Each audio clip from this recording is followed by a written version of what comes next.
Hello everyone, welcome back to the Fast Travel Lounge. My name is Patrick, I am joined by Seth, Steve, and no Josh this week. It is the first episode of 2022, and we are on episode 8. Say hi guys. Hello everyone. Hey everyone. Sadly, we have lost Josh.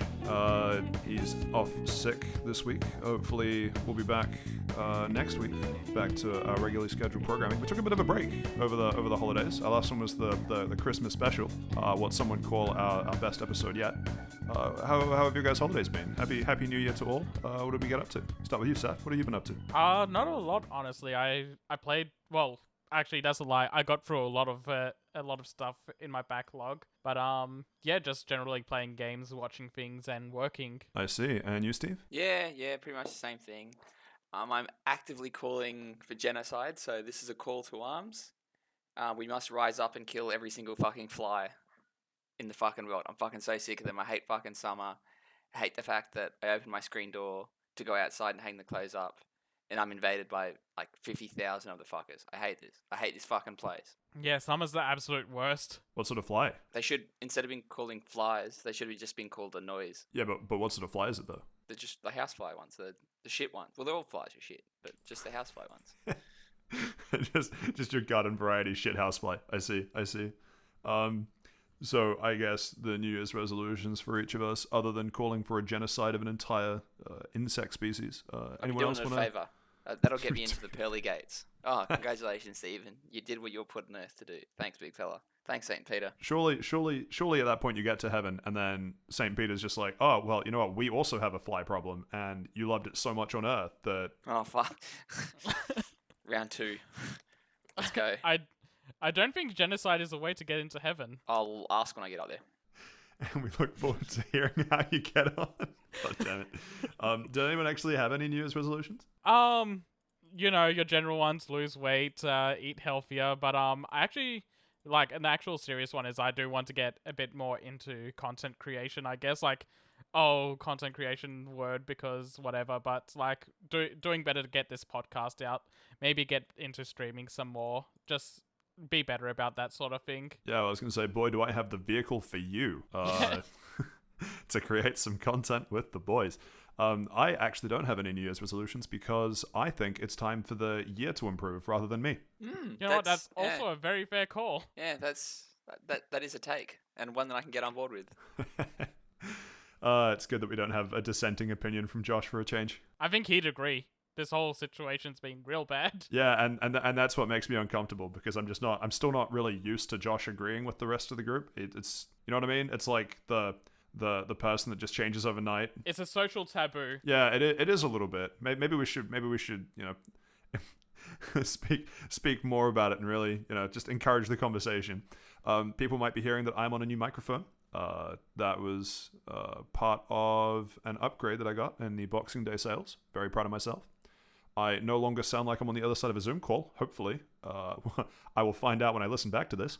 I will do everything I can to sabotage your mic quality. And I would expect nothing less from you. I guess people will be dying to know what our final Christmas song count was. Mine still remained at about 2. Yeah, mine was like the one time I heard it in a meme. No, I broke around about the 20th, and I just started like...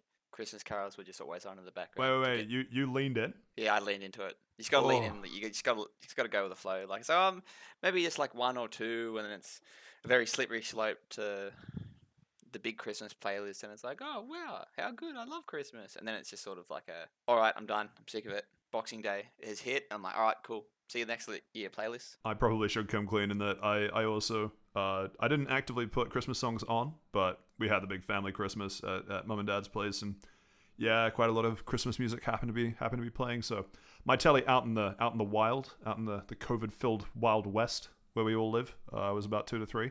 Well, I guess more so for you two than me, but all up Christmas songs, yeah, somewhere in the tens, as would be expected, I think. Yeah, no, see, I refuse to go out in this COVID season that's hitting Sydney really badly. So it just didn't happen for me hitting it in the wild. It's just a head cold. It's fine. Yeah. Surprisingly though, I didn't even hear them while at doing grocery shoppings at Woolies and stuff. So yeah, I'm really surprised by that. I somehow managed to avoid it the entire Christmas season.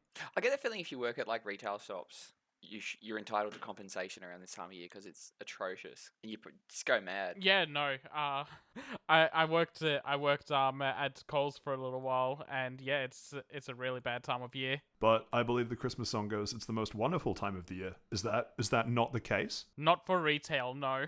Not for retail. That's fair enough, actually. Yeah. Yeah. I don't really know that there would be too much to talk about. We've sort of it's been such a break since the Christmas New Year break that it's kind of we're sort of post Christmas efficiently at this point. That probably not a huge amount. I certainly can't remember as much as I would be if we were recording the week after New Year's. But here we are, sans Josh, of course. But shall we go into Around the Lounge for the first episode of 2022? Let's do it. Yeah, let's go. Let's do it. Shall we start with Seth? Okay, so topping off my list, I finished Final Fantasy 14 after our last recording cucked me out of it, the last mission. That was a lot of fun. I finished The Office over the break. I also finished Cobra Kai Season 4. And an optional topic I can talk about if we have time to do it is I played through the entirety of Doom. If we have time to talk about the entirety of Doom, I am sure we will try and get to that. Steve, what about you? Yeah, so I've got a phone update for us all on Remember That's a Thing. I'm going through and enjoying the wonderful world of Persona 4 Golden, and Such a good game. such a God, I'm coming home. I love it so much. I played Yakuza 3 Remastered, and that is a Yakuza game in all for intents and purposes. And I dabbled into One Piece Pirate Warriors 4. Wow. Okay. We're just gonna screw the order. What's the phone update? Okay, so it was like start of December. I handed the phone into the retailer and they sent it away, and I've been keeping tabs on it every week. I'm like, all right. Yeah. Sorry. So which arc are we in now? Is this season 2 or? I'd say this is nearly the redemption arc because. Ooh, okay. So I checked it yesterday morning and I'm like, oh, where's the phone at? Maybe because of they're just going to use the excuse of COVID that it hasn't been delivered yet, whatever. So it says it's received at the warehouse. I'm like, yeah, cool. They'll assess it. They'll let me know hopefully soon, whatever. I get a text message today at about 2 o'clock saying, oh, yeah, we've got your phone ready for pickup. And I'm like, oh, is it going to cost me anything? I don't know. So I tried to give them a call this afternoon, and they didn't pick up, probably because of COVID or whatever excuse they want to use. So I'm going to trot down tomorrow and be like, hey, give me back my phone. And if they ask me to pay for it, I'm going to pay for it because I'm be too scared to arc up to the poor retail employee. They've had a rough couple of months. Give them a break. And working in retail as well. Like, I don't want to be that guy. If it makes you feel better, you'll be at least the 5th guy that day. Yeah. no matter what time you show up. Yeah, towards the end. Hopefully I'll get someone in a good mood. It's like, oh, no worries. You get more flies with honey than vinegar, right? Yeah, exactly. Watch you just go through all the dialogue prompts to get the poor retail employee to pay for your phone for you. Bad ending. You pay for the phone and they don't fix it. I reckon if it doesn't get fixed, I'm just going to cave and just buy a different phone and then absolutely start crying about flip phones until the day I die. The new flip models have been really good. I've had mine since it released in September, and it's been holding up fairly well. No, but the funniest thing though is in the middle of December, after I went through all this rigmarole, I get like 3 people send me a message saying, "Oh, this is like the model above from you, and it's cheaper than what you paid for it. Should I get it?" And I just like had a stroke, and I'm like, "Please don't message me again." This is not the Christmas present that I wanted, but thanks. But I don't know. There's that voice in the back of my head that's like, "Yeah, come on, Steve. You just got bad luck. Like, surely you 2 in a row. Surely not." But yeah, that is what it is. I'll just leave it at that. Hopefully the saga will be over next week, and I'll have good news. Yeah, let's be optimistic. Let's go. I love that if it all goes well, Josh coming back to the podcast will be the second best news we can report next week. Oh, looking forward to that. Before we jump into either of your weeks, actually, I have, welcome back to Patrick Wildly Runs for 5 minutes. We'll see how we go. I, over the break, because I didn't have any gaming-capable computer with me while at my parents' place, rekindled my Vita. Actually paid Sony, like, I think $15, weirdly, for Arctic Edge Such a on good the game. PlayStation Store, just because it would have cost me, yeah, but it would have cost me like $15 to rekindle my PlayStation Plus subscription. So it was kind of like, I'm only going to need it for this month. I might as well just buy the game and I have the game forever. But that's what I spent most of my time doing. And then I also actually got into Slay the Spire a bit on Switch finally, which that was kind of fun. But Arctic Edge, I just want to gauge the opinions of the group because I have some thoughts on this game. I love MotorStorm. It's been a hot minute since I played the MotorStorm games, but I loved them. Yeah, they are great. I played the second one, Pacific Rift. Yeah, Pacific Rift. I always want to say Pacific Rim. So do I. And someone corrected me, and he's like, "No, that's the anime movie." Yeah, but yeah, Pacific Rift I played for a good while, and a little bit of Arctic Edge. My brother had it on PSP, but one of our cousins completely destroyed that game. So you know how UMD games came in those little cases? I do. For some reason, one of our cousins thought it was a good idea to just snap that case open and put the disc into the PSP RAW. Aha. That hurts me on a fundamental level that I cannot describe with words. Yeah, it's... I only really got to enjoy Arctic Edge for like a weekend. But yeah, good memories of those games. They were really fun. Yeah, and so the thing that I want to get the take on is that first of all, I'm going to be talking about a PlayStation game that came out, I think, 14 years ago at this point. Oh god, don't say that. And it wasn't even made by the same developers, which... I didn't play it, but a quick Google search it brings about a vague recollection in my mind. Yeah.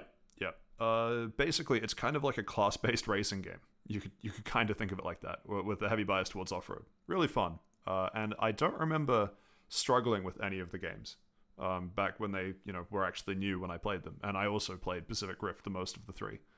Well, 4, I guess, technically, with Arctic Edge. But the thing that got me is that I have played Arctic Edge, just the odd event, whatever, in the past. But this one I actually started going through the campaign. And it started really easy, beating AI by multiple minutes. And that's fine, because that's, a little bit too easy, but you expect it to ramp up.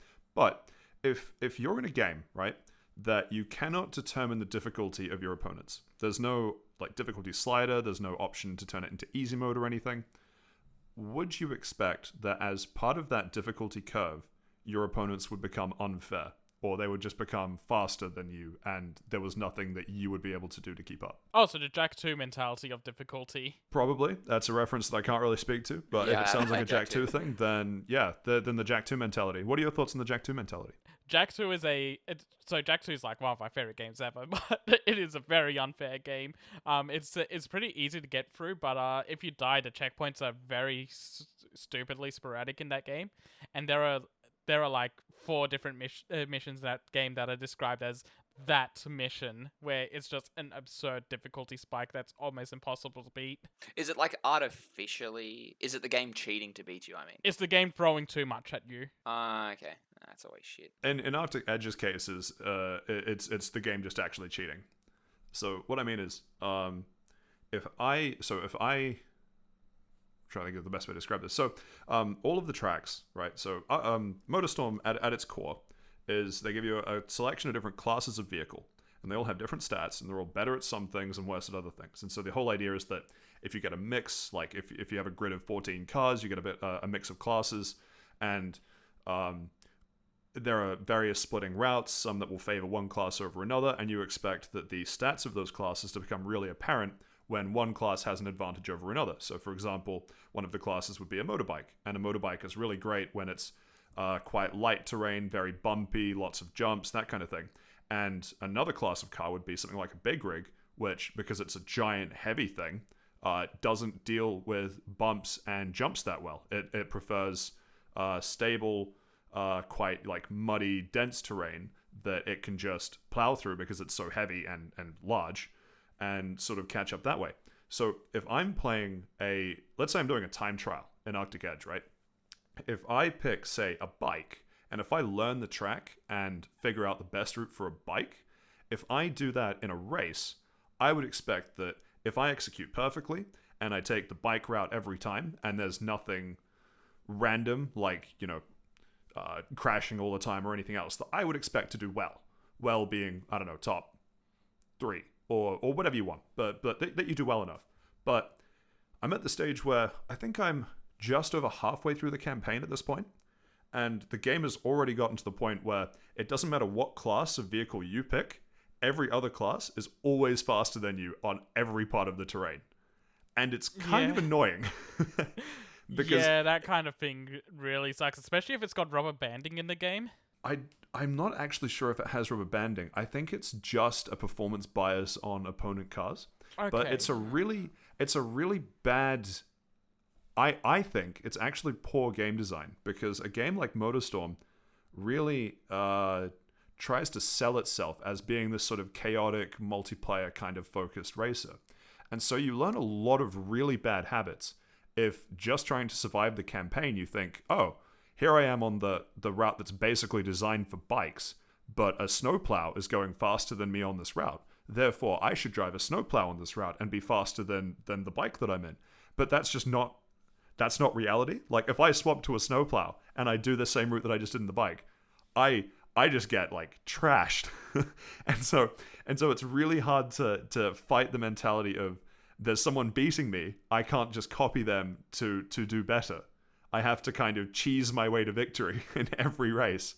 And so it went from, beating every race by multiple minutes to now, because I'm a completionist, trying to like 100 or trying to get like first place in every event, it would take me like 30 or 40 minutes of doing the same event over and over again to get first place, because I would always get somewhere in the top 5 or 6, but I would just have it just ripped out from under me when I'm going at absolutely full speed in any car you can think. Like a rally car is the fastest thing in the game, full speed stat and everything, and then a big rig will just accelerate faster than me on the finish line. Like,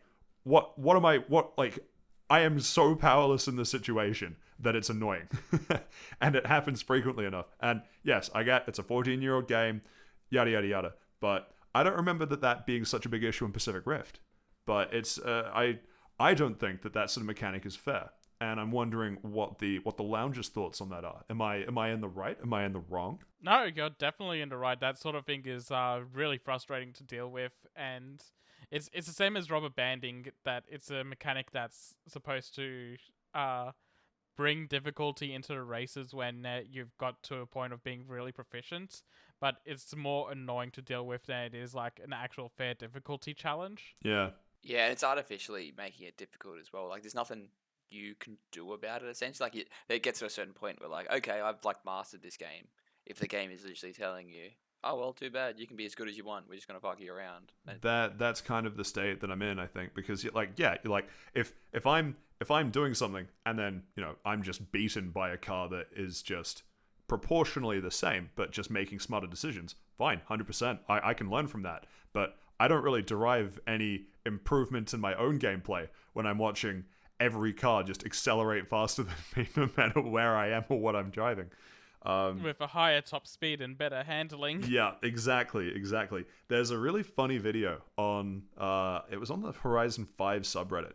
Slight tangent before I finish up. That was basically the run. So the run over, but there was just a funny video that I just remembered in Forza Horizon 5, where you can set the driver tar difficulty to unbeatable. And what someone did was they made it so that every car was an unbeatable driver tar, but they were all driving the same car. So they were all identical cars, right? And it was a drag race down an airport strip. And it's so funny because they do the 3, 2, 1 go, and then they all accelerate, and there's a line of about 8 of them. And 7 of them, being all of the driver tars, are just 20 meters ahead of the guy. Like, in a line, perfectly. Like, no deviation at all. It's just the 7 driver tars are faster than him by 20 meters, and then that's him accelerating as fast as he can. And he just went, what is the point? And it's like, yeah, what is the point? Like, I get that they're unbeatable. That's kind of what it said. Like, they're doing what it says on the tin. But you can set it to that, right? Like, you could also set it to just be expert or just be a slightly below unbeatable difficulty, and then there's still some kind of challenge. But what the hell are you supposed to do there? Like, identical cars and they just beat you. Maybe it's the thrill of the attempt. Like, you think you're going to try and get better, but it's just that purple jag that you can never reach. But what if you were also then the purple jag? Then it becomes a mind game. Why can't I mentally break through the wall that would get me a 20 extra meters in a drag race down an airport? Well, as they used to say in the olden days, get good.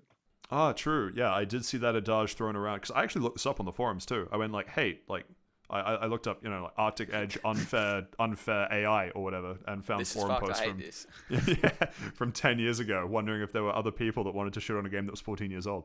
And weirdly, a lot of the forums were like, "Yeah, Arctic Edge sucks," like for that, but Pacific Rift was worst. But Stop enjoying Pacific your Rift was game. worst. Yeah, exactly. And I remember thinking like, I don't know, me playing Pacific Rift, which was 22. When did that come out? At least 10 years ago now. But like a 10-year younger me must have just been a fiend at racing games, because I do not remember struggling nearly as much trying Or was to it you beat. just had the time to keep like reattempting? And Yeah, if it's a PS2 game, more likely it was 15 years ago. Well, it was PS3 PS3. game. Oh, it's PS3. I- Okay, sorry. PS3. I Yeah. should not have looked this up because I just realized and got hit in the gut that it's a game from 2008. Oh, I was really worried you'd it say was that. 15 years old. Yeah. Oh. Is that when the PS3 was out? Fucking hell. 2000. Yeah, the PS3 came out in 2006. The 360 came out in 2005. Yeah. Wow. So people will argue, and I agree with them, that those consoles are now considered retro. Let's that's avoid an this topic. interesting take. I hate this. Anyway, on that absolute bombshell of a note. Everyone's old. Listen, if the SNES could be retro when the PS2 was around, the PS3 and 360 can be retro when we're on the PS5. I guess so. It's I a guess so. Whatever. Yeah, I don't know that I like the logic, but I can't fault it. Yeah. So, we'll actually move into people's actual week. So we got the phone update, and then we got a random Arctic Edge discussion. Welcome back to the Retro Game Discussion Cast.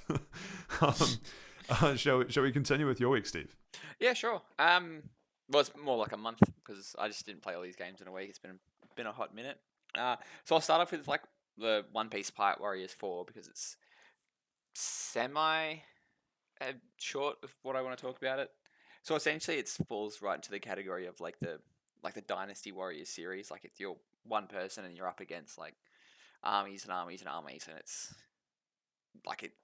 You can end up getting to like essentially, I think they call it a KO count because you don't kill anybody in One Piece, right?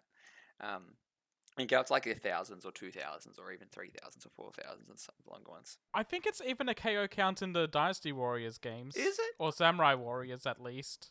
Man, I haven't played. I think I would have played Dynasty Warriors like 3 or 4 a million years ago, and I was like, this game is fucking weird. I hate it because it just throws a million characters at you. But then the One Piece Pirate Warriors game is essentially the same thing. Like I'm a really big fan of One Piece. Read the manga, don't watch the anime because it's pacing shit. Wait, so did One Piece pirate the Dynasty Warriors style? Nah, I think they've got like some agreement on with I think it's the same developers. Yeah, it's the same developers that the agreement with Koei Tecmo, I think are the developers. I think One Piece is by Namco. But it? Oh, maybe it's... I'd have to double check that. It doesn't matter. It's an aside.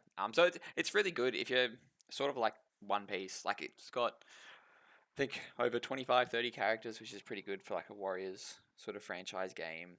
Each player, like, so there are also obviously going to be good characters and bad characters. Obviously, the main characters are really good, and the side characters are like, oh, okay, this is a gimmick and shit. But you don't really feel like side characters are like completely useless. Like they all play uniquely, which is pretty good. Yeah. And it sort of does follow the hot beats from the story, and there is sort of like a sort of side thing, not arena based, but like it puts you in like a zone, and you got to defeat it all, and then you're sort of done with it. It's like a mini Battlefield. Yeah, essentially, yeah.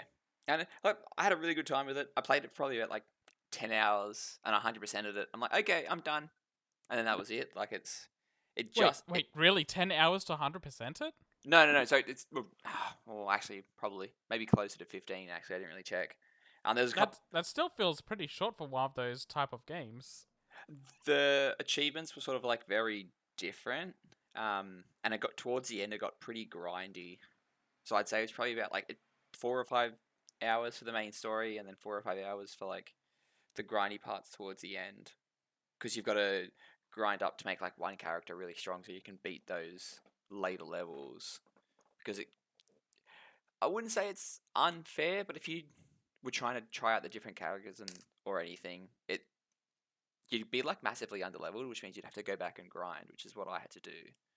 So realistically, you probably could if you wanted not play it very fun and just play like one character and that's it, like Luffy or Zoro or something, it would only be like 6 hours. But no, I tried out all the characters. I tried out a bunch of the different modes.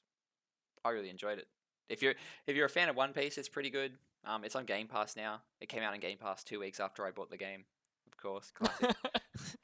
That's the curse. Always happens. Always How the much fucking did you pay curse. for it though? How much did you lose? I got it for like 60% off, so I think it was like $30.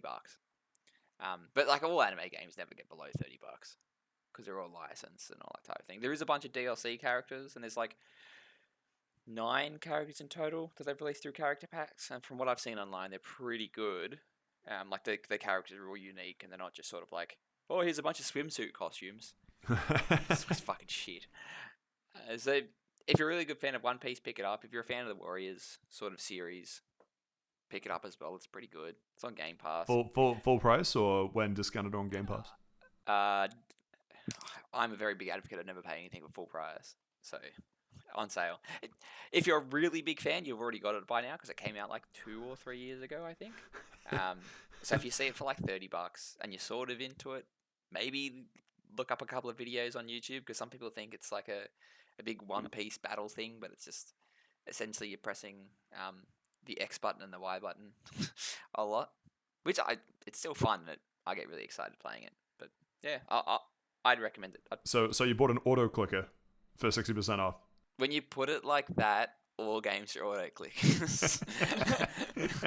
But yes. Listen, I didn't come here to get abused by Devil May Cry like this. So essentially, all games are RPGs because you're putting yourself in the role. Oh, here we go.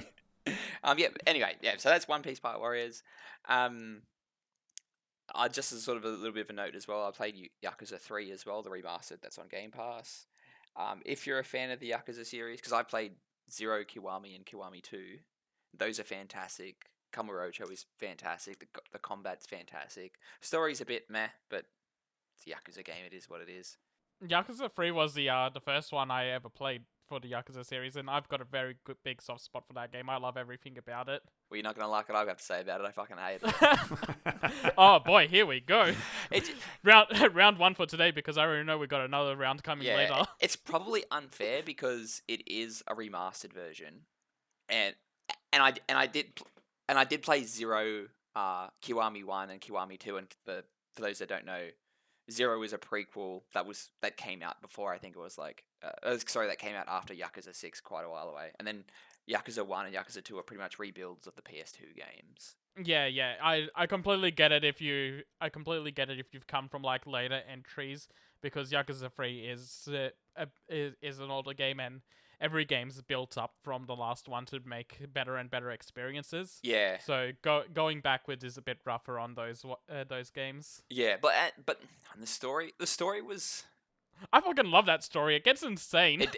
I just went too insane, I think, and I was trying to like link all these threads together, and then spoiler alert, I'm going to talk about the ending, so you skip ahead if you don't like it. It's like it ends, they beat the bad guy, and then there's like this other sort of minor character that was killed off, well, you thought was killed off screen, comes back, and he just stabs you, and you're like, oh shit, is this it? And then it's like credits, and it's like, oh no, he's actually alright. And then post credit, you stab him. No, that's it. Like post credits, just go back into the sub stories, and that's it.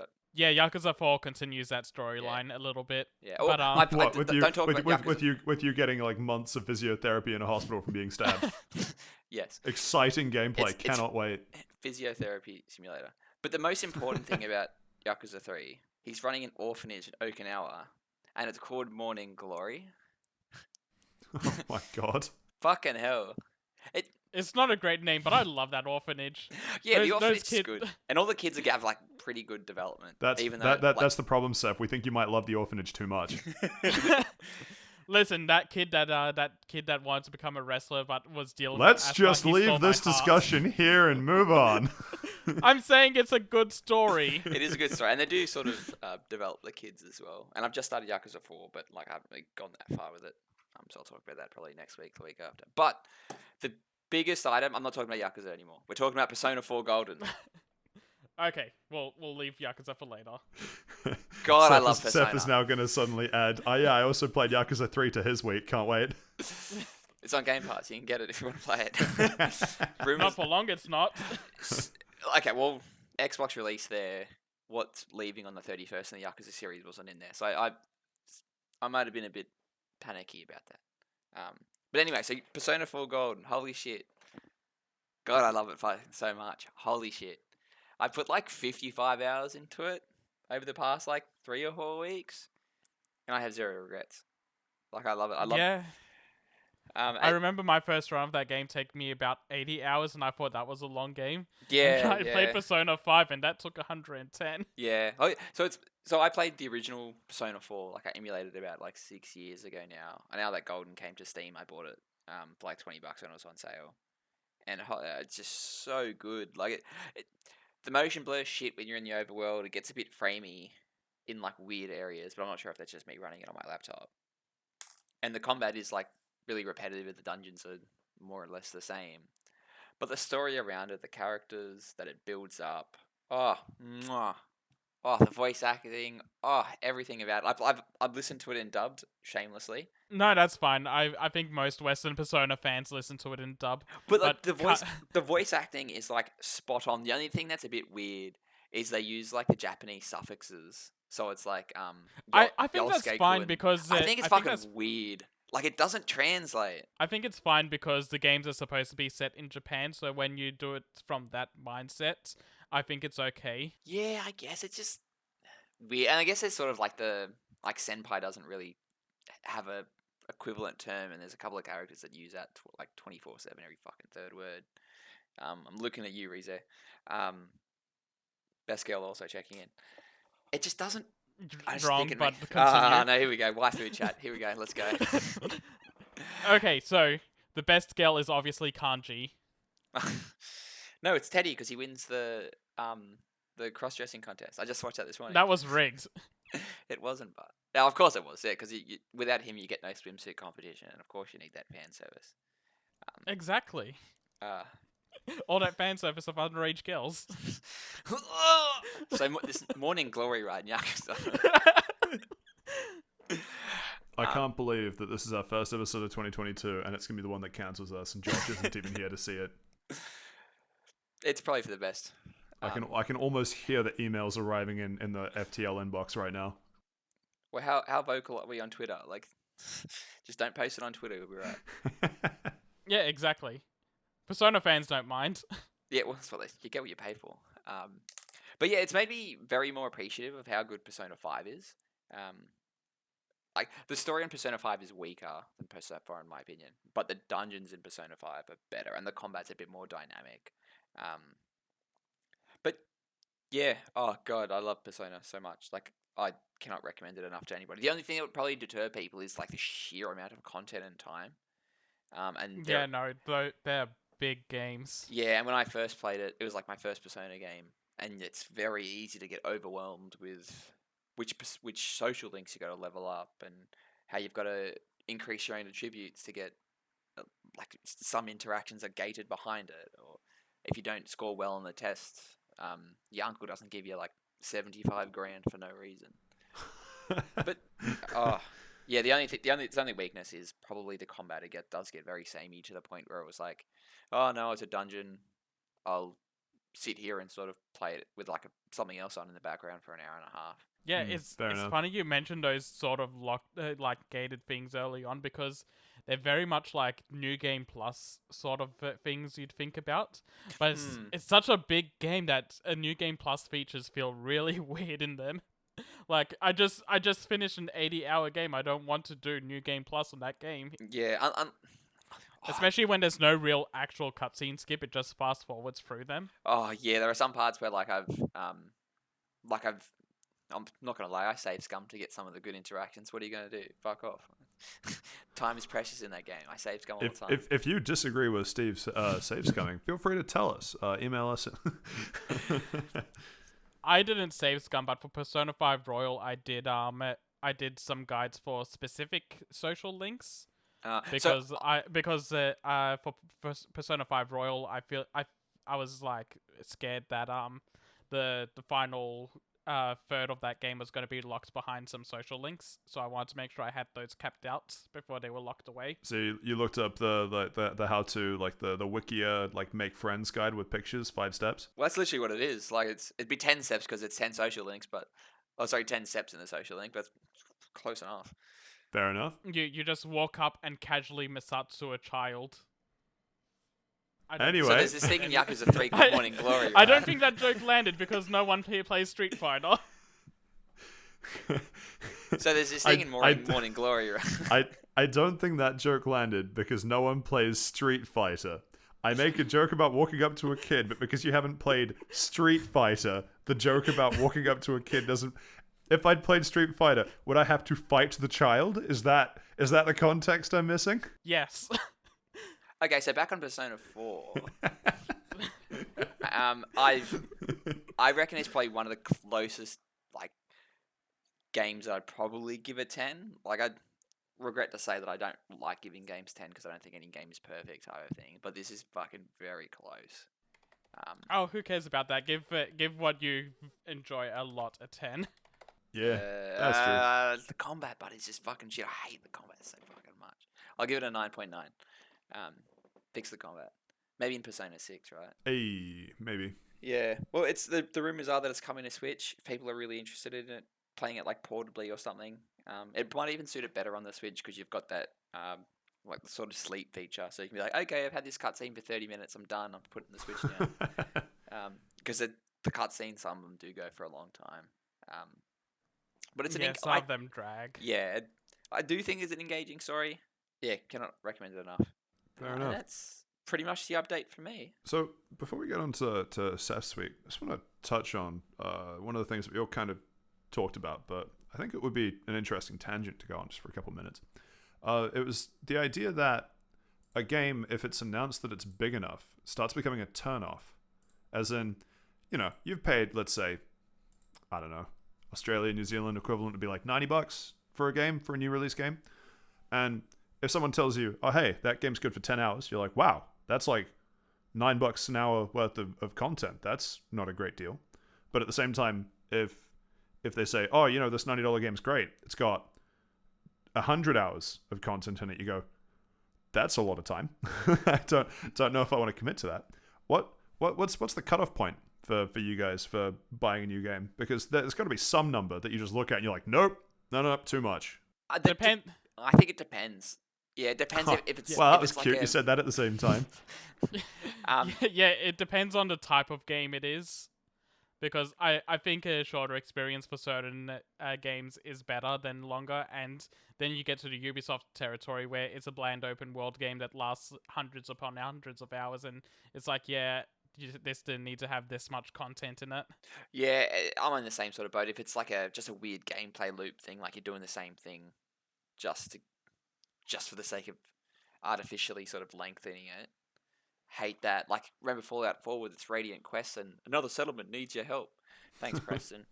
Like, in theory, the game will go forever, but just doing the same fucking thing. Yeah. So, yeah, meanwhile, Devil May Cry 5 that I mentioned earlier is like a 10-hour game, and I was very happy with that 10 hours, and I've turned that into 150 hours just replaying it. Well, I mean, that's basically me with Borderlands 2, right? Like, most people go through that game in 15 hours, and I've got 800 in it. Yeah, exactly. What? What's the Anyway, what's the loop in Borderlands you can play it for 800 hours though? Did you Oh, do, like, no. arenas? or Max something? out every character. yeah, max it out because true. you got the normal playthrough, then you got True Vault Hunter mode, then you got Ultimate Vault Hunter mode, and then you've got the raid on Digistruck Peak, which is like the overkill levels. It's the main loop per se is basically either farming endgame bosses or just rerunning the story, which you have to do a weird number of times across 6 characters and 3 playthroughs each. I mean, that's 18 times like by default. But then some of the farms you want to do when you're max level, and they'll be like they'll be tied to missions. So you want to do it when you're max level. Otherwise, you'll be a level or 2 behind getting that gun as a mission reward. So you got to go do it again anyway. Anyway, that wasn't really the tangent I wanted to get into. But the point being, that was sort of my feeling as well. Obviously, it depends, right? Because 2 games might have wildly different gameplay loops and have a similar length of time, and it would work well for one and wouldn't work well for the other. The interesting one, actually, it's related to that, but I'll also put it in here before Seth's week. Was it? I think 2 of the 3 of you guys, obviously including Josh, we're going to talk about playing It Takes Two over the break. Did anyone get to that? I haven't yet. Josh and I played it. I completely forgot about it, to be honest. I'll wait for Josh's here and we can bounce around and get his thoughts. I get the feeling his thoughts are very similar to mine. Was it worth the game of the year? No. Maybe it was because we had a bit of connectivity issues. I always seemed to be like a couple frames behind him, and we encountered one boss that like literally like glitched out and broke on us, so we had to restart the game. We had a couple of things where like we couldn't join the server or something because we were playing it online. So maybe if it was like couch co-op, or maybe if we had a stable internet connection, I say I'm pretty sure it was from my end. But then like, because the way it works is like it splits the screen into 2. And you can see what you're doing on one screen, and you can see what your partner's doing on the other screen. Like, even like we were playing online, and it like sort of wigged me out. So his was coming through like crystal clear, on his sort of on what his screen was showing me, if that makes sense. Yeah. But on my screen, I always seemed to be like a couple of frames behind, and there was a couple of like fiddly that would things. Be trippy as hell. And it looked like it was working, but like it just wasn't going through, and it was pretty frustrating. That sounds like a really, really bad experience compared to what I had with A Way Out, because I played their last game with a friend, and yeah, it was smooth the entire time we played it. So that's kind of concerning that they got it right once and then, from the sounds of it, messed it up the second time round. Yeah. Maybe it would have been better if we were playing in like the same room. No. I was playing it. I was playing it online as well. Really? Like it was an online connection. Yeah. Sorry, you finish your point, Steve. Yeah, no, I just didn't have it. Like the story's semi-engaging, the gameplay is pretty good. It was just the connectivity issues. Like, if Josh came over to my house and we played it like 10 hours straight or whatever, I'd probably would have enjoyed it more. But at the same time, like if you had an unstable internet connection, it would be atrocious. Probably the worst part about it was that like I was on my laptop, so I don't have an Ethernet port on this, so I wasn't like plugged right into the router. But then at the same time, you shouldn't have to be for these type of games. And I never have that type of problem when I'm playing like other online games like Halo or anything. So I honestly don't know if it was like server side because it won Game of the Year, maybe it was mega popular. But yeah, I wouldn't recommend it, to be honest. I'm surprised by that, but I'm also be surprised if it was a server thing, because like since it's a 2-player game, I'd imagine it would have been a peer-to-peer connection instead of a server connection. Well, maybe it is. I'm not sure all the techno magic that goes on behind it. But there was one time where like we just could not play because there was like a server issue, and it said like we just couldn't find each other. Yeah, that's a bit concerning. Yeah. I do have one question about the game though that you can probably answer without Josh. So I was listening to another podcast for a Game of the Year discussion, and they did a category that was called most likely to be racist character, and they gave that award to Cody, the main character from It Takes Two. Would you agree with that? Does he strike you as a character that would be racist? I would not allow him. Yes, it's a short answer. Yes, I was trying to think of something funny. But yes, he seems like the type of person that shows up to your house 3 hours like late, complains that there's no food left, or there's only shit beers left, and then sort of overstays his welcome. He genuinely seems like the worst fucking character. They're both sort of semi-unlikable. Cody's the husband, right? Yeah, Cody's the husband. I can't remember the girl's name. But they're both semi-unlikable, the way they're always sort of like bickering and fighting and blaming each other for their problems. But yeah, definitely Cody is the worst of the two. That's such a good category. I'm glad that you agreed with that takeaway. Because I won't get into the It Takes Two discussion here, because it's we absolutely should wait for Josh if it's something that Josh would have thoughts on as well. But the one aspect that I will bring up is that just coming back to the like how long a game is, and whether it's it's a new game and the experience that you get from playing it for a certain amount of time. because I played the first 8 to 10 hours. I think it was somewhere between 5 and 10. I don't remember exactly how much. Couch co-op with a friend while I was down in Wellington, and no connectivity issues because it was couch co-op, and that was all fine. But for me the difficulty was that it was the sort of game that I actually couldn't just marathon, which is weird because if there's a new game and I'm really into it, I will play that game religiously until I just lose interest in it. But that will be after like a week, and a lot of unhealthy habits that come with playing the same game for a week. But It Takes Two was really hard because we'd play it for like an evening, and then we'd get to the end of it and we'd just be not drained, but it would just be a lot. It wasn't the sort of game that we would get to the end of like a chapter and be like, we absolutely need to keep playing this. It was kind of like, should we do something else for a bit? Yeah, it does get a bit chory. And I think the only bit that I'm gonna say on it before we'll get Josh back on and we'll hear what he has to say next week and everything else. But I think it's because they set up that the story will take place over like a journey that goes from point A to point B. And the bit that really kind of started getting bogged down for me was when we spent so much time in, I don't remember if it was the beehive or the tree, but the squirrel section, if you've played It Takes Two. And that just felt so long in the grand scheme of, we're trying to get from point A to B, and this is a tiny fraction of it. And it's an entire, I don't know what the right word is, chapter. It was an entire, like, multiple hours of gameplay in this one tiny section. And you get to the end of it, and it was just kind of like, why did it need to be that long? Like, there isn't a single piece in there that I think they didn't need that. Like, I can't think of what we did in that section and go, they could have cut that, they could have cut that, they could have cut that. But just overall, there was just a lot condensed into that tiny area in the grand scheme of the story that it was a bit draining to play. And that was kind of odd to me, thinking about that being the game of the year. Anyway, that's the only reason I wanted to bring it up, and just to tie it back to the how long should a game be for its price, blah, blah, blah, that I brought up as the tangent. But any final thoughts on that, or should we just move on to Steph's week? I think we should move on. Josh and I can have like a bit more of a dynamic discussion. Yeah, that probably fair. Anything from you, Steph, or should we just launch straight into what you'd been doing? Oh, I say Steph's week, Steph's month. Yeah. No, we can just launch straight into that. Fair enough. Into my month. So fuck. Let me get back up to my list and see what order I put this in. You started with the Final Fantasy. Yes, the Final Fantasy 14. So I finished it. I finished the latest expansion, Endwalker. Holy shit! The ending that part of the ending that I didn't do the last time we played just exponentially exploded in how good that made the expansion as a whole. Yeah, I'm probably going to say it's my favorite expansion.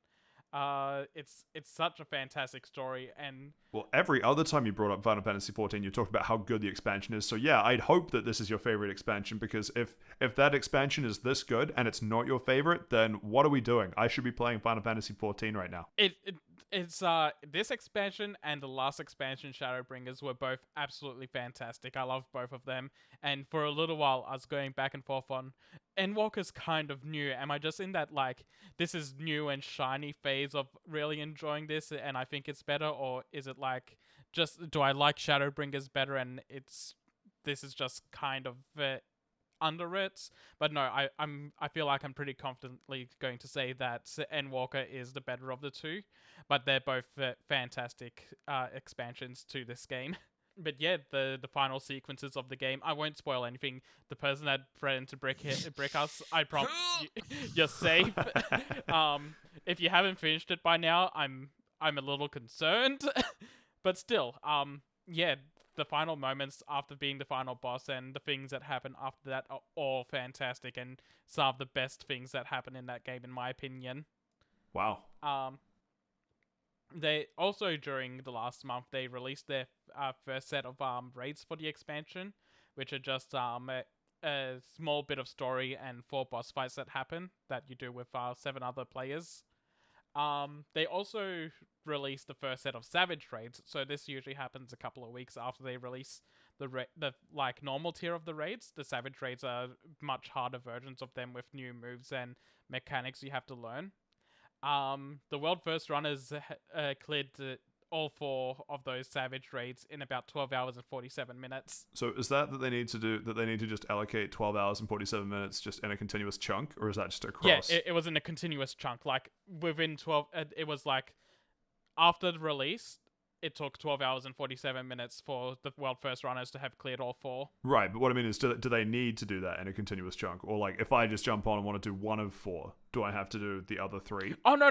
You don't have to do them in a continuous chunk. No, Yeah, but okay, cool. it was just like these people. As soon as the content released, they were Yeah, trying yeah, to they speed just- run how quickly it took to Yeah, get it. fair enough. Yeah. Were you still getting a lot of server queues trying to get Oh in yeah. towards the end So of it? how many months do you have for free now? No, so things are slowing down in that front. The server queues aren't as bad. Like, usually when I log on, there's about 10 people in queue, 16 people in queue. That's down from, like, the multiple thousands that were before. Yeah, the people that usually play just for the story have all died off. The holiday seasons rush has died off, so it's becoming much more He died in the manageable. queue. Yeah, people died in the queue, dropping like flies. But no, for good news for the game, the Australian servers are going to be opening up on the 25th this month, and they're going to start selling the game again on the 25th. I can't wait for a new release of the classic game Final Fantasy 14. Yeah, you may start your free trial now. Well, hopefully, hopefully, well, it probably won't because servers are still probably fucked. Because if you're pulling a game because it's too popular, of course, when it comes back, it's going to be like even more popular. Yeah, there's going to be the surge demand. That's what I was about to say. Yeah, no, I feel like a lot of a lot of the dying down is just, like they haven't had a chunk of new people continually coming into the game like they were, before Endwalker's launch. Well, hopefully that means it's coming to Xbox soon. I doubt it. I know doubt Xbox it is very for a busy at the while. moment. Yeah, Xbox is that, and also 14 will be very busy once everything comes back. But no, they're continually going to be growing the servers. I think they said it was April. They're planning to bring in more servers across every region. So they're Okay, that's slowly nice going then. to be they're slowly increasing how many players they can hold into this game. I think it was going to be something like a whole extra data center in each region by the end of the year is going to be in there. So that's like a whole 6 servers per region. But it's like, how much can the servers hold? Is it like an extra 10 characters per server? At least 7. At least 1 character per server. No, 14 because it's Final Fantasy 14. Oh, true. I can't remember if it was per data center or per server, but it was at like 21k per thing. Oh, that's not. That's not 14. That's like 7 plus 14. Whoa. Probably close to 7 and 114. 14? Yeah. Crazy. But yeah, also the addition of the Oceania server is going to help a lot. A lot of people from Australia and New Zealand are going to start moving over to that and take. Yeah, so can you just move across? Yeah, when they open up, they're just going to let people move across for free. Sick. Neat. Yeah, we obviously discussed 14 a lot. Sorry, over the past 2 episodes. So if people want more of Saf's thoughts and, to me, what was even funnier, our reactions to his thoughts, they can go back and listen to episodes. What are we at? 6 and 7, probably. Yeah, 6 and 7. Yeah. I've been slowly updating since from those episodes. But yeah, finally done. Best expansion so far, and they made sure to let you know that they're not out of ideas. There's still more to come. Yeah, and we cannot wait for them to stop the sale of the game because of how popular it is again. Yep. Before we end this off, though, I do want to say a little bit for what I hope the future for the game holds. Yeah, sure. They're going to be doing an update on in February where they're going to start talking about what the additional story content plan for the next 2 years is going to be. But my hope when the next expansion comes out is, are either of you familiar with how Phantasy Star Online 2 went recently? Not at all. Okay, so PSO2 is roughly about as old as Final Fantasy 14 is, maybe a little bit older. Didn't they redo it last year, like with Genesis Yep, or yep. something? Okay, sorry, is that where you're gonna go? That's Okay, cool. Sorry. Yeah, that's exactly where I was gonna go. Okay, fantastic. So last year PSO2 did this whole new from the ground up rebuild of the game. Like I'm not sure if it was like a full engine update, but they like redid a bunch of things. Graphically, it looks a lot nicer. The gameplay is supposed to be a lot nicer now. The character creator's a lot better. They added things like being able to the characters move their fingers now. So it's not like a solid block anymore.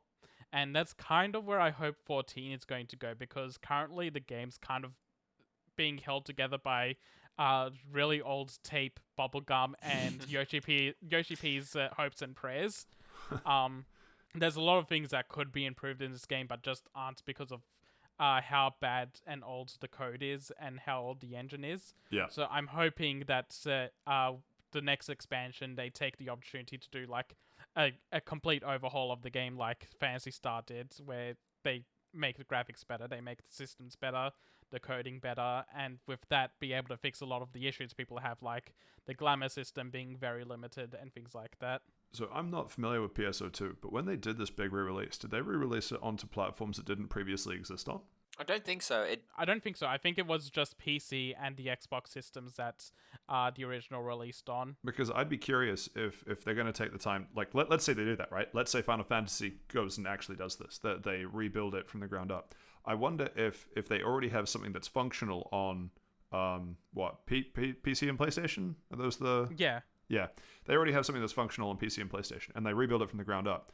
If they rebuild it from the ground up such that it just leans in more to PC and PlayStation and they just make those aspects of it better, or if they rebuild it such that it would be easier to move into, say, Xbox or another system. So that'd be the other thing about it, is because what PSO2 did is that both versions of the game are tied to the single launcher.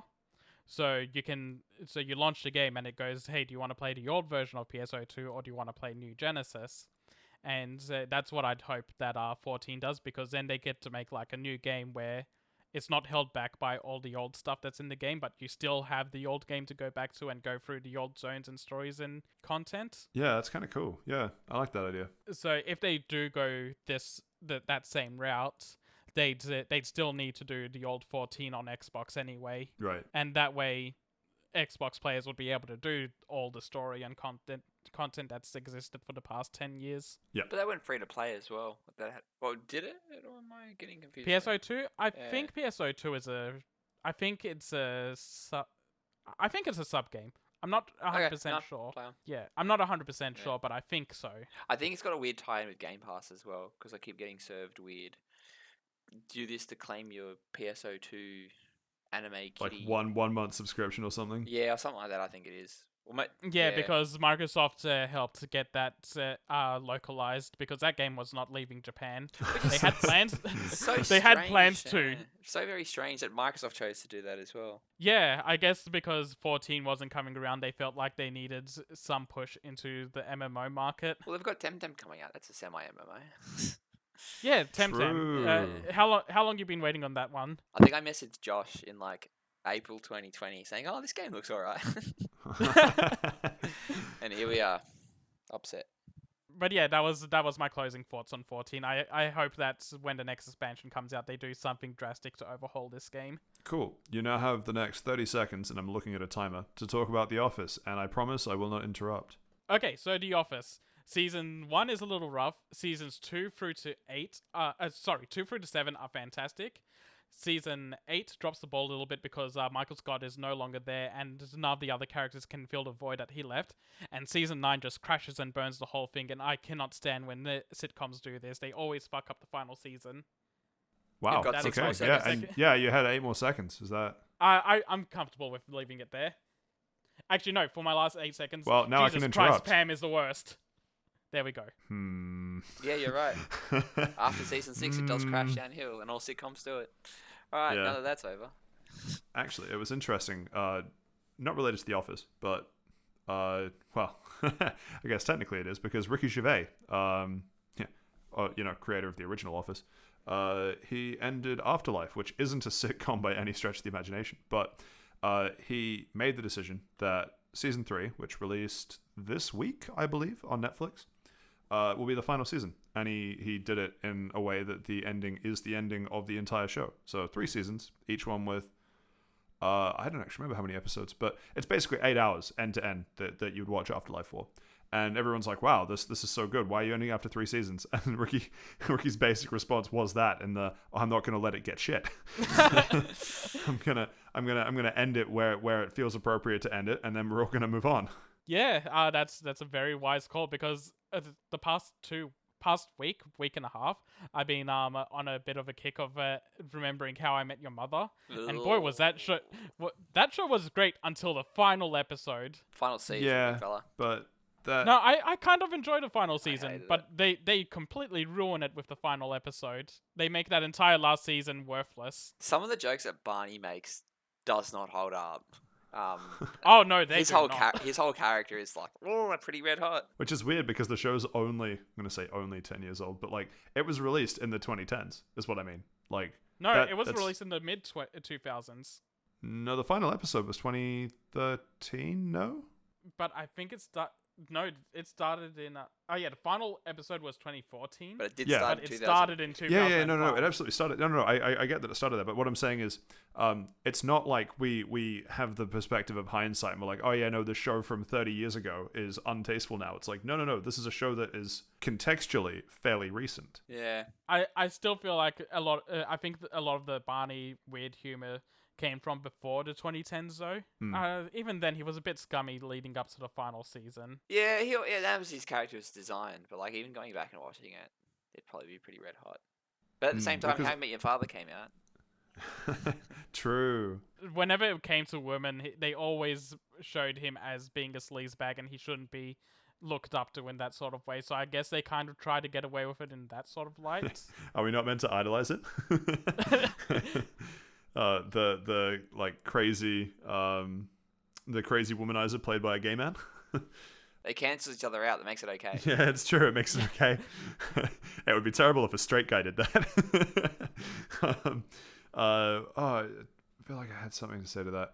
Yeah, no, I'm pretty sure it was How I Met Your Mother that went through, I think, 2 or 3 bouts of they wanted to end the show and some combination of pressure from the people watching it and the network and the team or whatever that they kept it going. So I don't think it should have surprised anyone that the ending was difficult, given that the entire premise of the show is that we know how it ended. Yeah, I hear that it was supposed to end after season 4, and maybe back when season 4 happened, that the ending would have landed, because that was the thing that they did with that show, is that they always knew how they wanted to end it, so they kept it that way throughout the entire thing. But after season 4, the characters grow so much and so many things happen that the original ending doesn't make any sense anymore. Yeah. There was another show that did that. Oh, shoot. Sopranos is good. I watched that for a while. That was good. Hmm. But it doesn't fall for any of those trappings because it's not really a. Well, Sopranos is interesting in its own right because that was the first representation of an anti-hero as the main character. Yeah, he is. Yeah, and he's designed not to be liked, and he's never is liked. But it's good. But like every network talks about how, or until that point, talked about how they needed the main character to be safe and likable. Otherwise, the public would just not be on board. And then after The Sopranos, we were able to get shows like Breaking Bad, where it's like, oh yeah, no, the main character is just, a piece of shit, and that's okay. Yeah, Sopranos took a big step forward for all sorts of TV rating reasons. It was really cool. Oh yeah, sorry. The one final. You mentioned How I Met Your Father. Has anyone seen that? How I Met Your Father? Nah, I've been seeing the reviews. It seems shit. Did that come out yet? Yeah, last week they dropped the first 2 episodes. Apparently it's shit, but I haven't watched it. Can't say I'm surprised, but still kind of disappointing. But it's got Lizzie McGuire in it. Okay, well that's just weird. But that reminded me. The other thing that was the downfall of the final season of How I Met Your Mother is that the actual mother was too likable. Everyone loved her as a character. That She was great. Yeah, that when she had to die, everyone's like, well, this is just sad. Yeah. Yeah. And it turns out it's Robin telling the story. That was wild. Yeah. I No, don't it wasn't. remember It wasn't the story of how he met their mother. It was a story of how he still loved their Aunt Robin. That's right. Yeah. Anyway, yeah, that was the thing that I was trying to think of. Yeah. That was also. It's weird when the downfall of a season is how good one of the characters is. Anyway, yeah. What else are you up to, Seth? So I guess to roll off that, I'll go into Cobra Kai season 4 a little bit. Sounds good. Cobra Kai is a thing that I've been watching with my girlfriend. Like just every new season that comes out. Oh my God, Seth, we get it. You watch Cobra Kai. I'm kidding. Okay, I'll drop it. No, every time a new season drops, we end up just going through it over a weekend. And yeah, this season was really good. Actually, it's probably my favorite season so far. I've actually heard that after from a few people that this is the best season yet. Yeah. So season 1 was really good. Season 2 is okay. Season 3 is also just kind of okay, and season 4 goes back to being really strong. And that's because season 2 and 3 I felt focused a little too much on the high school kids drama sort of side of it, and less on the Karate Kid mainstays.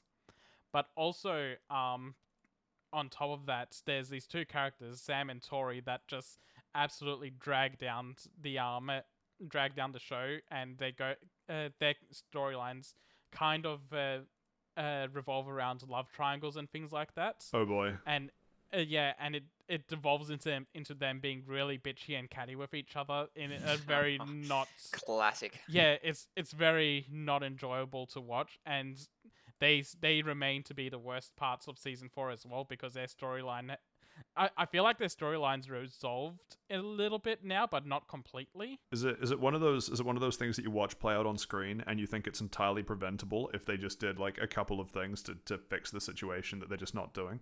No, because their entire thing is that they're just bitches to each other. Okay. One got a little heated, scarred the other. That caused them to get trauma, and then when they got over their trauma, they retaliated, and it's just an endless loop. The cycle of violence never ends. See Last of Us Part 2. Oh man, yeah.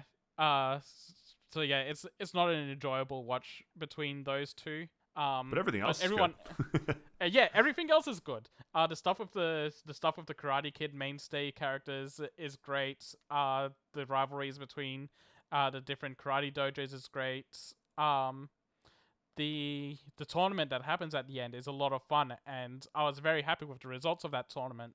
Because you had money on the winner? Yeah, no, it's just because it's one of those things where the winners actually deserve the win, and it's tied off their character arc really well for them to get into that position. Oh, nice. So things are just generally well written around the show. Yeah, I don't know if I can say too many things without getting too spoilery. Yeah, that's fine. The one question that I need you to answer before we can move on though is that shows that do the really good, starting season somewhere and then really bad middle seasons are a lot harder to convince people to watch, right? Like you can say go watch The Office US, but just don't worry about season 1. You can say go watch Parks and Rec, just don't worry about season 1. But something like Cobra Kai, where seasons 2 and 3 are the sort of middle seasons. What would happen if you watched season 1 and then 4? Would you be missing that much if it was better content? It's not so much the content you're missing out of, but more along the lines of the certain storylines that do matter that come up, because the main villain of season 4 gets introduced at the end of season 2 and is a big player of season 3, so you kind of miss like those entire arcs, and there's things that happen between seasons 1 and 4 that are important. Right. So if season 1 and 4 are good enough, it's still worth stomaching what would be a subpar seasons 2 and 3 to connect them. Yeah, I'd say so. Cool. Did it tie in? I haven't seen it, and I thought it was just some weird spin-off thing just to capitalize on that. What, like that movie called The Karate Kid from the like Karate the Kid 1990s? nostalgia, Yeah, probably unrelated. I think they ago. just grabbed the name. Does it reference the movies? Is there returning characters? It doesn't. It has a lot of callbacks to the old movies and addresses plot lines and characters from those, and brings back all the important actors from them when they're necessary. Yeah, like Mr. Miyagi. They can't do that one, no. What? He passed away a while ago, Big Fella. I'm sorry to tell you. Oh, fuck. Karate Kid 2 is the best movie. They constantly bring up Mr. Miyagi. They do callbacks to all the Karate Kid movies as well. So like villains from 2 and 3. Do they have him as like a hologram, like Tupac? No. They sorry, I'm going to ignore that. But I'm like villains from 2 and 3 come up in Cobra Kai as well. So everyone's important except Miyagi. He's important. He's just not a hologram. Is he CGI'd at least? He's not in the show like that. It's more he shows up in flashbacks from the movies, and also so he's a ghost. So the end of Star Wars Episode 6, right? There's all Yeah, the yeah, yeah. Force Ghosts That's what there. I'm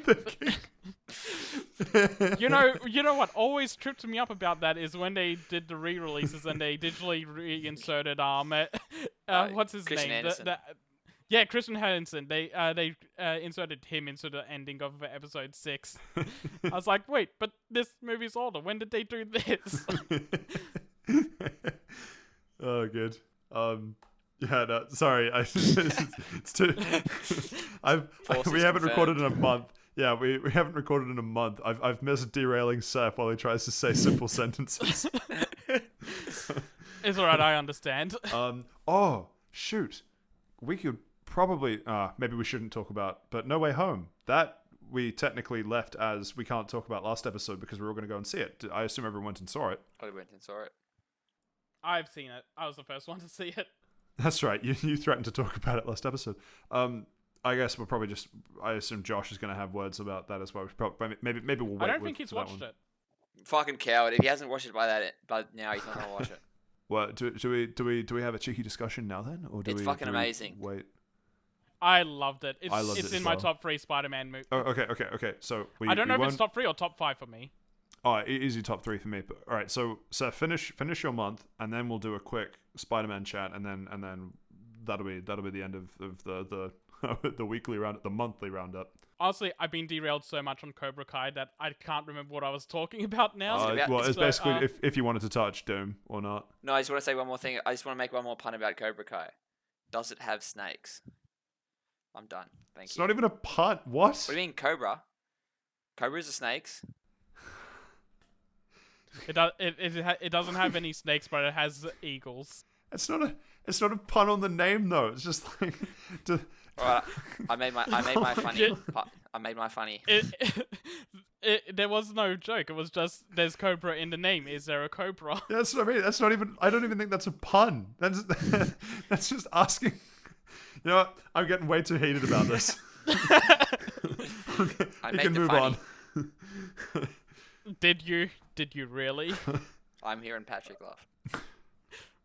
Yeah, and cry on Okay, the alright, inside. play on. Anyway, I made my yeah. funny. So Yeah, no, Spider-Man. I won't touch on Doom. Yeah, let's go to Spider-Man. Hey everyone, it's Seth. I'm just editing through this podcast now, and I realized that maybe we should move this Spider-Man talk to the end of the podcast rather than leaving it here. It just saves everyone having to skip through to a timestamp if you don't want to be spoiled right now. So enjoy the rest of the podcast, and once we get to the ending, I'll give another spoiler warning for when we actually start this discussion, and you can tune out.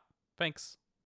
All right, and with that monthly recap out of the way, time to move into the second part of the episode, which of course is the news/current affairs/things that, I don't know, are topical and relevant to us. Opening the list for this episode, we have Persona 4, specifically Persona 4 Arena.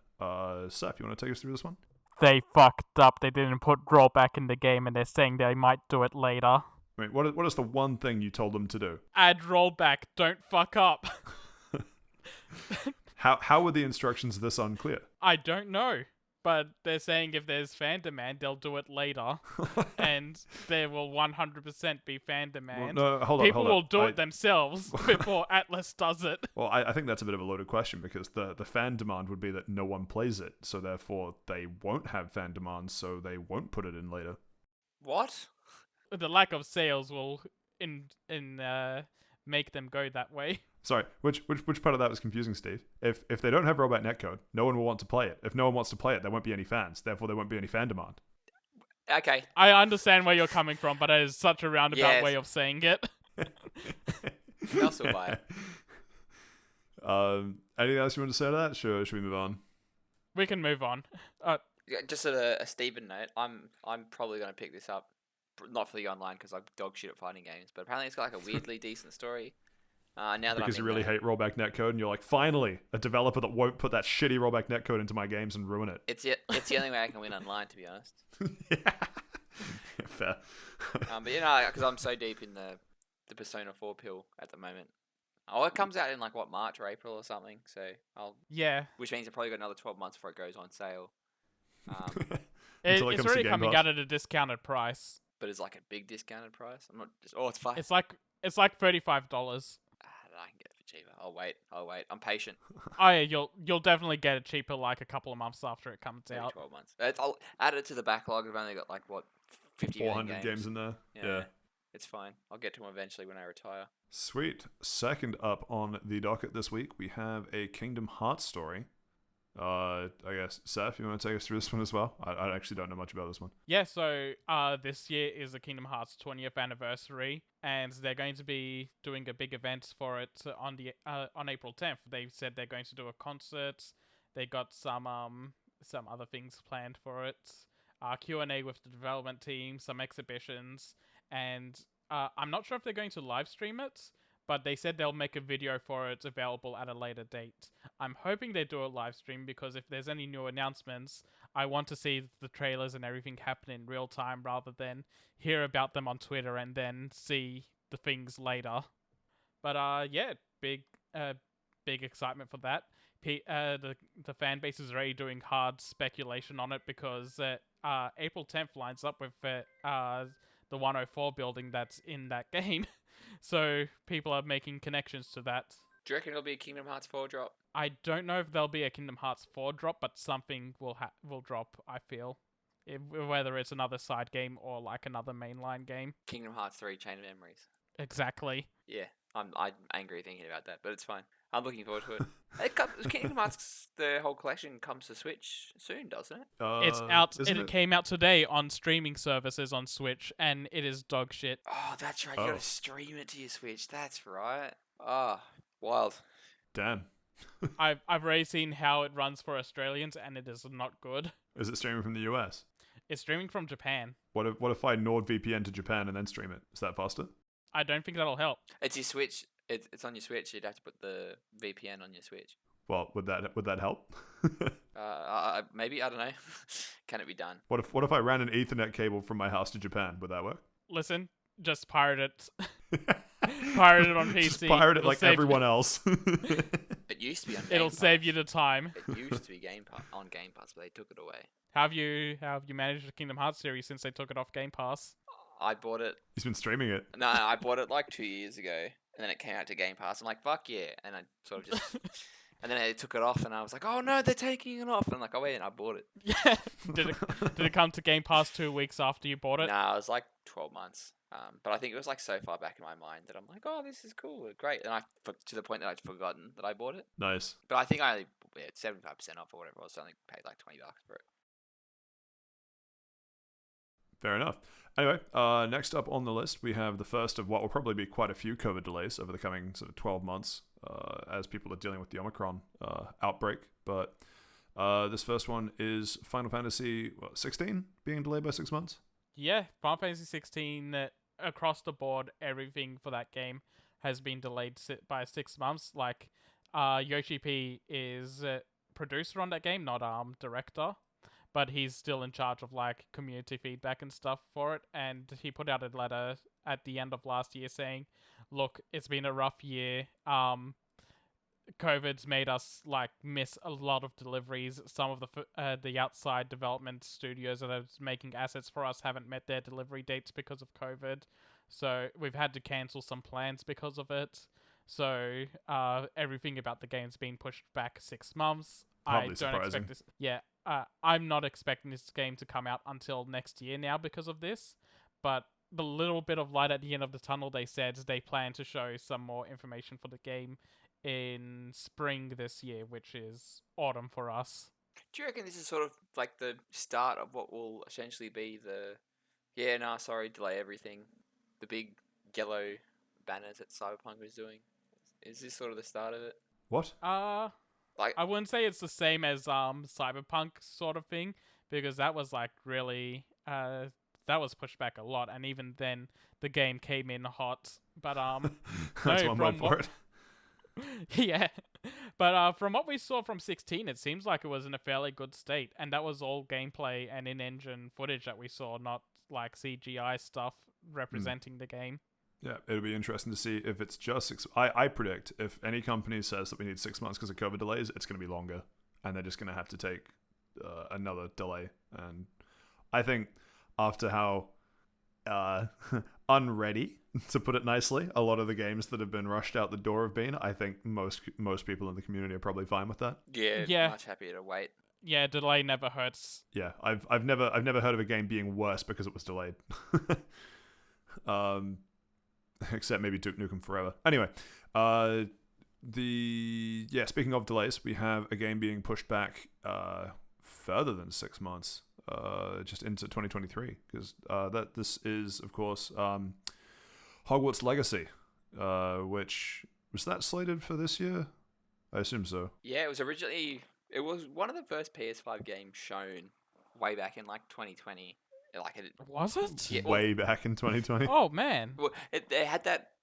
It was just like an image or a trailer or something. It was just sort of like Hogwarts with like the title screen, the title, and everyone was like absolutely going nuts. And it was supposed to come out for the PS5, and then nothing really happened, and then nothing really happened. So I imagine there would have been some grand scheme that it gets released with what was the thing that they did recently? Like the 20 years on or something? The like HBO special, whatever it was. Yeah, that the one. I assume there would have been some plan to link those two together.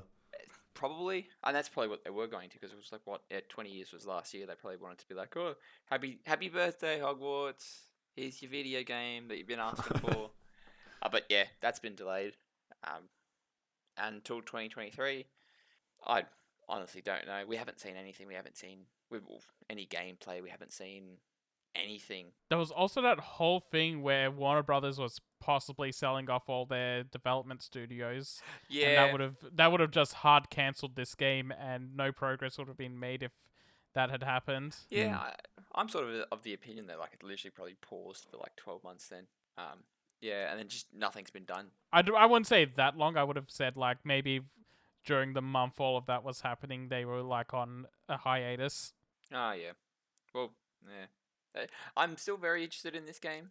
From what they've promised, it looks fucking fantastic. And there's a big pothead as you will. Yeah, I'm cautiously optimistic about this game. Like nothing will come close to Harry Potter 1 and 2 on the. I think it's just the Game Boy Color and how they made that sort of into a Final Fantasy game, turn-based combat and all. Mwah. Yeah. Even the Lego Harry Potter games are pretty good, if I remember correctly. I never played. I remember playing Harry Potter 2 on the GameCube, and that was pretty fun as well. That was like a little adventure, kind of Zelda-ish game. Maybe I've just got my nostalgia glasses on. Yeah, who's to say? Anyway, next up on the docket, we have a leak. Woohoo. Starting to love the regularity of bloody game leaks every bloody week. Anyway, this time it is From Software, and it's the next game that they are working on. Am I reading that headline correctly? Yep. So after Elden Ring, it seems like they're slated to do Armored Core 6. So I'm pretty sure I played Armored Core 4 on the PlayStation 2. I thought that was a PlayStation 3 game. Maybe that was PlayStation 3. Either way, a long time ago, I feel like I played Armored Core 4. Is it really a game that takes that long to produce the next in the series of? No, I think it's just that From Software has been so busy doing all the Souls type games. Like they've been pumping those out non-stop since Demon's Souls came out. Do you reckon this is going to be the demon? And I think it's... No, sorry, you go. I was just going to shit. No, I was going to say, no, I know where Steve was going with that. No. Yeah, I think this is just... Now that Elden Ring is coming, and that's kind of like the culmination of what they want to do with the Souls games. Yeah. I think they're finally putting that to bed, and they're going to do one of their other series for a little bit now. If I had a spray bottle, Steve, I would be spraying you with it right now. It's like just imagine that I'm yeah, probably for the best. He needs a shower. Let's not make him enjoy this, okay? He shouldn't like this any more than I like it, okay? Anyway, next up on the docket, we have surprising, probably absolutely no one, a Monster Hunter USJ event coming. Which that's crazy. They've only done that for every Monster Hunter game since 4. Yeah, see, I've only played World before this, so I was scared to say, hey, this has just been in every Monster Hunter game, but I know for a fact it was in World. Yeah, usually, or at least, I actually don't remember too many of the event quests, but I know that the USJ X Monster Hunter 4U, the one at G rank, that gave you the Star-Lord armor, and boy, was that just game-breakingly strong. So it'll be interesting to see if they see which avenue they take for Rise. I heard the USJ swords, the Azure Longsword in our world was really good in low rank and mid rank. I think I remember that too, actually. Yeah, it's been a while because low and high rank are kind of meaningless when they did master rank with Iceborne. But yeah, no, I think I remember that too. Either way, it'll be interesting to see what they do. Any final thoughts? Should we move on? I think the sets look really cool. I think the weapons look really cool.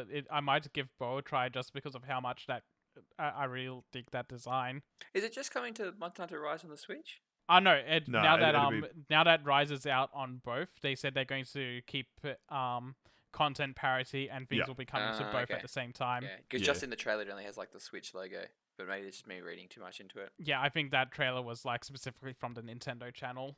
Neat. they just watermarked it. Next up on the list we have, I see it's written as MHA. I really want to say Monster Hunter Academia. Yeah, like Academy. But My Hero Academia is getting a battle royale. I heard about this. It seems like the sort of game that, it seems like the sort of source material that would actually suit a battle royale. It does, and I'm very keen as a big fan of the source material. I hate how it's going to be a free-to-play battle royale, it looks like. But so is this sort of, we're getting to the stage where it's like everything's becoming a battle royale? Like, obviously there was a JoJo battle royale before. It never Was left Japan arcades. Oh, I was going to say, fuck, never heard of that. Holy shit, now that would have been Please tell me that when it got down to the final two, one would attack the other and it just did the to be continued sign, and then they both won. I wish, but I never looked into it deeper than it being announced. That would be a pretty sick way to end a battle royale, though. And it was based on the anime, so it only went up to part 5 characters, from what I remember. Probably would have been with the part 5 release then. Interesting. But yeah, no, this month it's My Hero Academia battle royale looks pretty good. Will it dethrone Fortnite with Naruto? Absolutely not. No. Will it dethrone Dragon Ball Breakers? It's free. It's already got a head up in my book. Not Man, I'm saving $80. At least with the microtransactions. Let's see what we got in here. But yeah, essentially all it is just a in Weekly Jump they just reported a couple of screenshots. There's no trailer or gameplay, so No, there's been gameplay trailers and stuff released. They did like a full 13 to 20 minute video recently. I haven't checked that out, but I saw an overview trailer for it. It's going to be 8 teams of 3 people going around. Basically, it kind of looks like the training arena from the first season. Ah, sick. You know that training arena that they ended the first season on? Yeah, that's really good. Yeah, kind of like that. It kind of like a mixture of that and where the hero license exam took place. And from memory, the characters I saw were like the main 3 of Todoroki, Bakugo, and Midoriya, but you could also play as Mount Lady and some other major heroes. Mount Lady would break the game. She gets really big and that's it. But then how do you balance out like All Might or anything? Yeah, you just gotta like try and do game balance around them more than like their abilities. Yeah. The way that the gameplay loop is that apparently all the pickups in that is going to be upgrades to your abilities, and you get cool. to you use the upgrade points on whatever abilities you want to upgrade, like you would in a MOBA game. So, you can spec how you want for that battle, for that session, I mean, and just try to work together with your 2 other buddies to get through and be the top team. Cool. I'm definitely going to give this a try, even if it's only for like 3 games and I get rolled, but it is what it is. Get absolutely mulched by the people that are using Mum's credit card. And I hate just like Pokemon Unite. Our favorite game. Yeah. But yeah, that's all you need to say about that. Yeah, interesting to see where that goes. PlayStation VR announced a sequel, PlayStation VR 2. I actually don't have a huge amount to say to this. It requires a PS5, so good luck. Hey, I got one. I can do that. Maybe if I have the money for the VR headset. No, this is interesting because of I think the things they're doing for it are pretty cool. This one doesn't require sensors, right? No, they're not doing sensors this time. It's I think it's going to be all wireless like the Oculus currently are. See, I'm skeptical of that because the successor to the Vive, the main I don't remember what it's called. Maybe it's just the Vive 2, whatever it is. But the main complaint that I heard about that is that yes, they made massive improvements with like the quality and everything, but it's so heavy now that like the front of your face gets dragged down when you use it for long periods of time. And when I hear things like, oh yeah, you don't need sensors, it's wireless, it's an improved screen, all this other stuff, that has to be at the expense of something. Yeah, maybe it's just I feel like the headsets are moving at a pretty rapid pace as everyone's trying to one up each other with these. So maybe there's a chance that they've addressed that, but who knows until you hear people get their own hands on with it. Yeah. But generally the things they're saying about it are really nice. They're saying that the screens are going to offer 4K HDR. They're using OLED screens for the displays inside them, which is just perfect. OLED's the way to go. It's just the leftover PS Vita. They probably boiled them all down and turned them into these screens. No, I wouldn't be surprised. You want to make me cry on a podcast? That's how you make me cry on a podcast, right? Hashtag save the Vita. Save the Vita. It's dead, let it go. They're saying What is that dead may never die. they're saying that there's headset based tracking, controller tracking. So like however you move the controllers will be picked up by the outside of the headset, I guess. It's also going to have eye tracking in there. So a thing with VR, that's interesting. A thing with VR is that it doesn't track your eye movements. It's all through head movements. Yeah. So with this, if it's tracking your eyes, then the game world's gonna move around based on that as well, which will be really interesting to see if it works. Yeah, that's kind of nutty.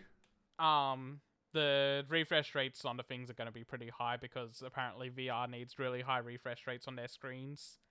And the controllers that are coming with it are going to have haptic feedback on the triggers and the vibrations, which will be pretty cool after using the DualShock 5 for so long. Those are really nice features to have. And they showed off a game called Horizon Call of the Mountain.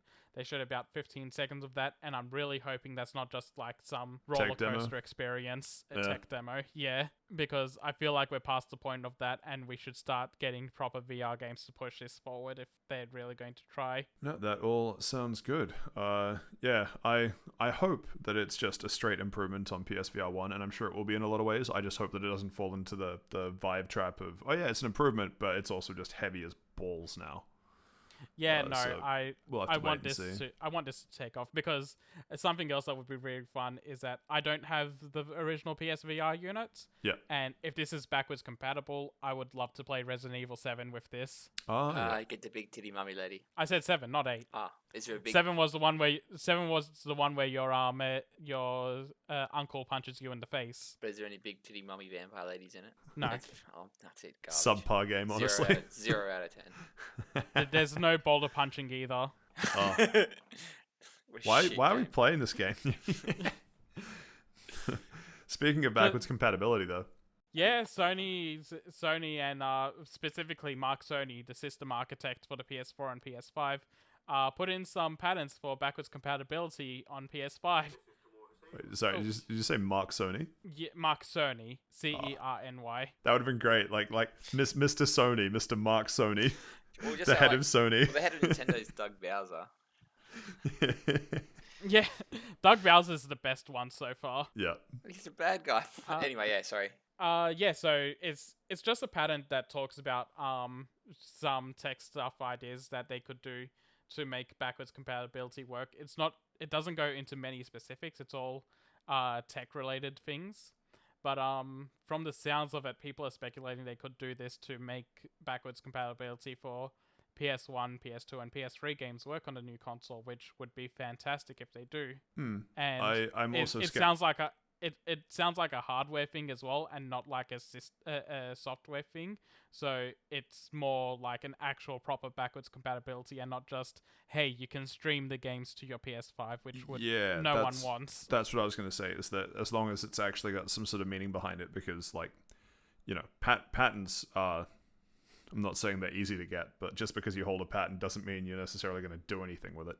So yeah, no, definitely. Hopefully that something comes out of that, because I too would be interested in being able to put my little nostalgia specs on and go for a snowboard through SSX1 or I don't know, play Pacific Rift after I- talking about I- that for ages. A tweet was going around earlier today about like, hey, if PS3 backwards compatibility came to PS5 today, what would you play? And my immediate answer was the Infamous games. Mm, yeah, yeah, that'd be pretty cool. Infamous 1 and 2 were very good. Second Son was Yeah. pretty good though. I love all the Infamous games. Like, Hmm.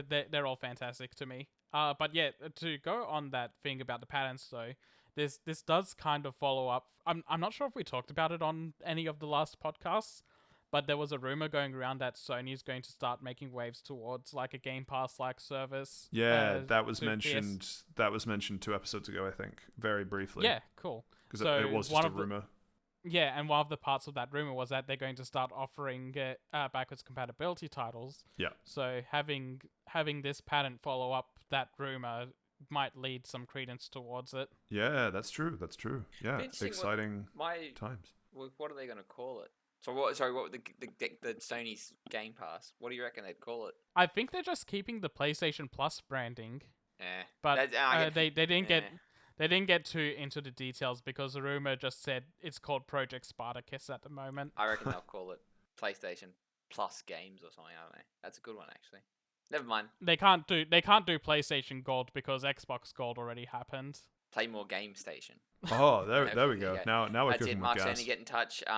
$68.7 billion for that. Yeah, I was going to say, Copyright. just file a patent for coming up with names for backwards compatibility services, and you're in the money. 68.7 billion is a pretty specific number, though. Steve, do you want to talk about that? Yeah. So in a very good All right, segue. so that was a great segue. I'm just going to preempt this though. I really enjoyed when we weren't recording and not hearing anything about Activision Blizzard. The one day we decide it's probably time that we record another episode. Literally the same fucking day, Activision Blizzard makes it back into our bloody news docket. Don't worry, I heard stuff about Activision Blizzard earlier this week that I could have put on a docket, and I saved it for this instead. I don't get it. That's not the consistency I want.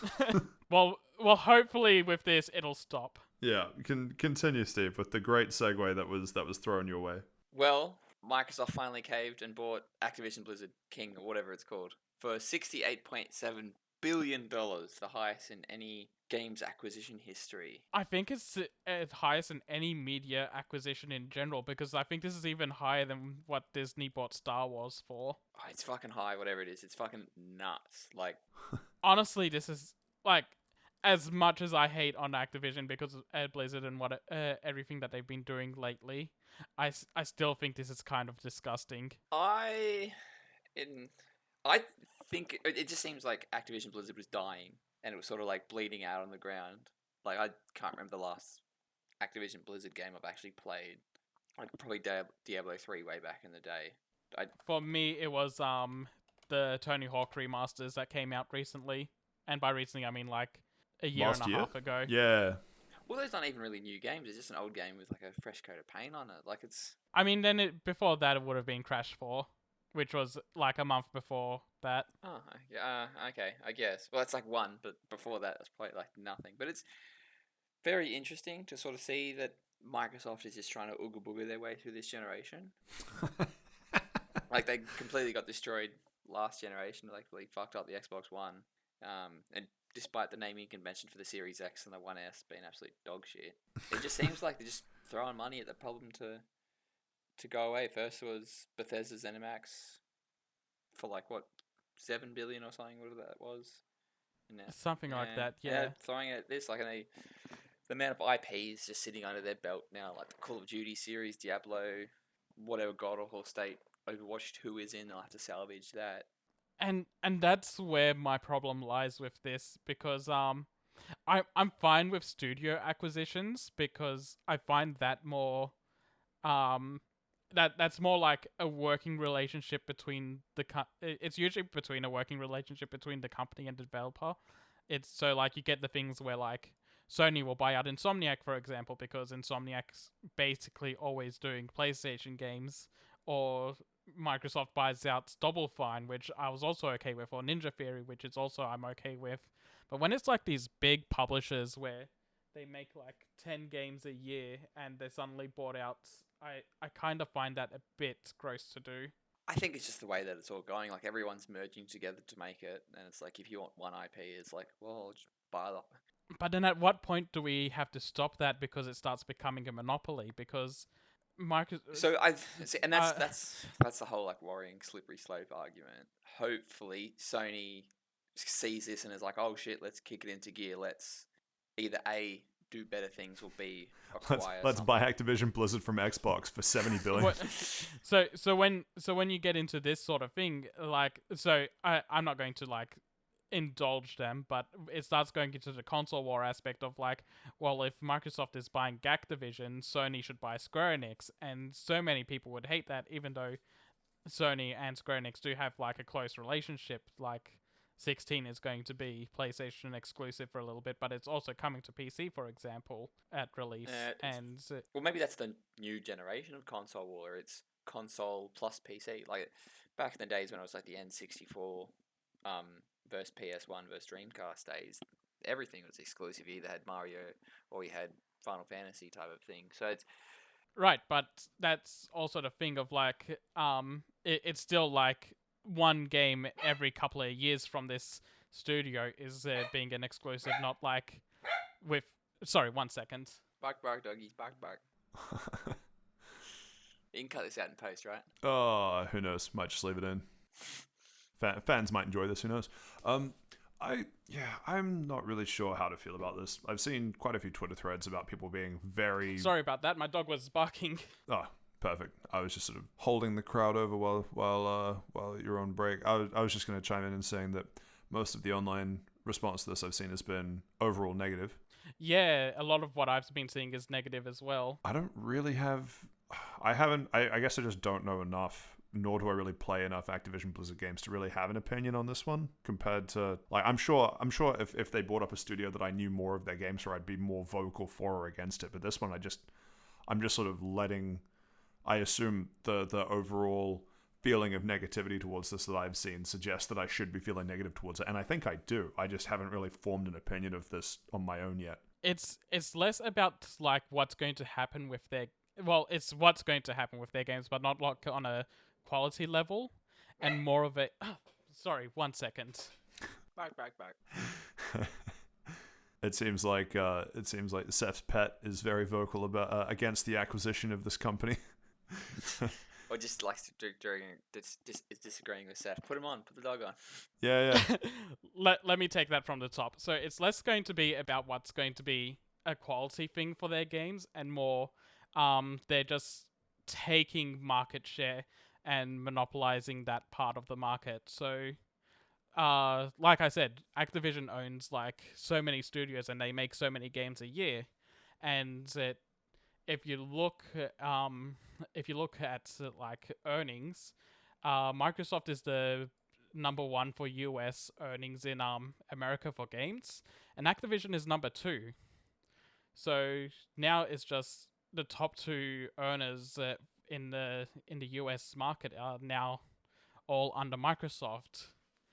And when it comes to like availability of the games, you're just taking a giant share of what people play on multiple platforms and hoarding it onto one platform just by like again eating up the market share and monopolizing everything. So That's the whole idea of like why different consoles exist though. Like you can right, but it's less about buying up the competition, and it's always been less buying up the competition and more trying to offer something that no one else does. And Microsoft stopped that and is starting to take the idea of, well, let's just buy everything up so that they're not on anything else anymore. That's definitely where like the sort of games industry has been going. Like instead of like thinking of a good idea, you just buy someone else that has a good idea. Yeah, so like they bought out Obsidian earlier because Obsidian was making Bethesda like RPGs, and it's like, okay, that's fair enough. And then now they just bought out Bethesda, so it's like, okay, now they own Bethesda like RPGs that are only going to be available on their platform now. And Call of Duty, even on a bad year, makes more bank than makes a shit some ton of games money, even yeah. wish.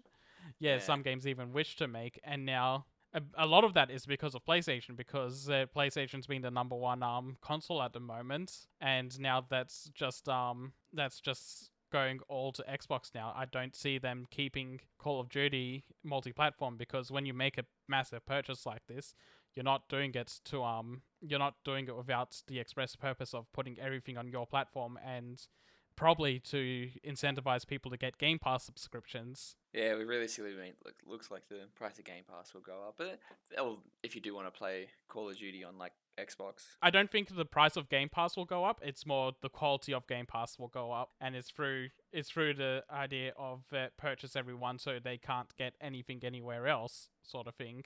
Nah, they'll probably do like the whole bait and trap thing, like, oh yeah, well you can get Game Pass for like what, $15 a month, and they add like a million more games to it, because this is probably, I don't see Xbox actually having that type of money. This is obviously from Big Daddy Microsoft going, all right, Windows 10 and 11 made us bajillion dollars. Have a small loan of $67.8 billion and buying a game studio for yourself. and watch them grow that into a mighty $69 billion. Yeah. But yeah, it's just the thing of like, when it's a studio, I'm fine with it, because a studio will generate like one extra game for that company every few years, and that's just like something to help those companies bring something to the table.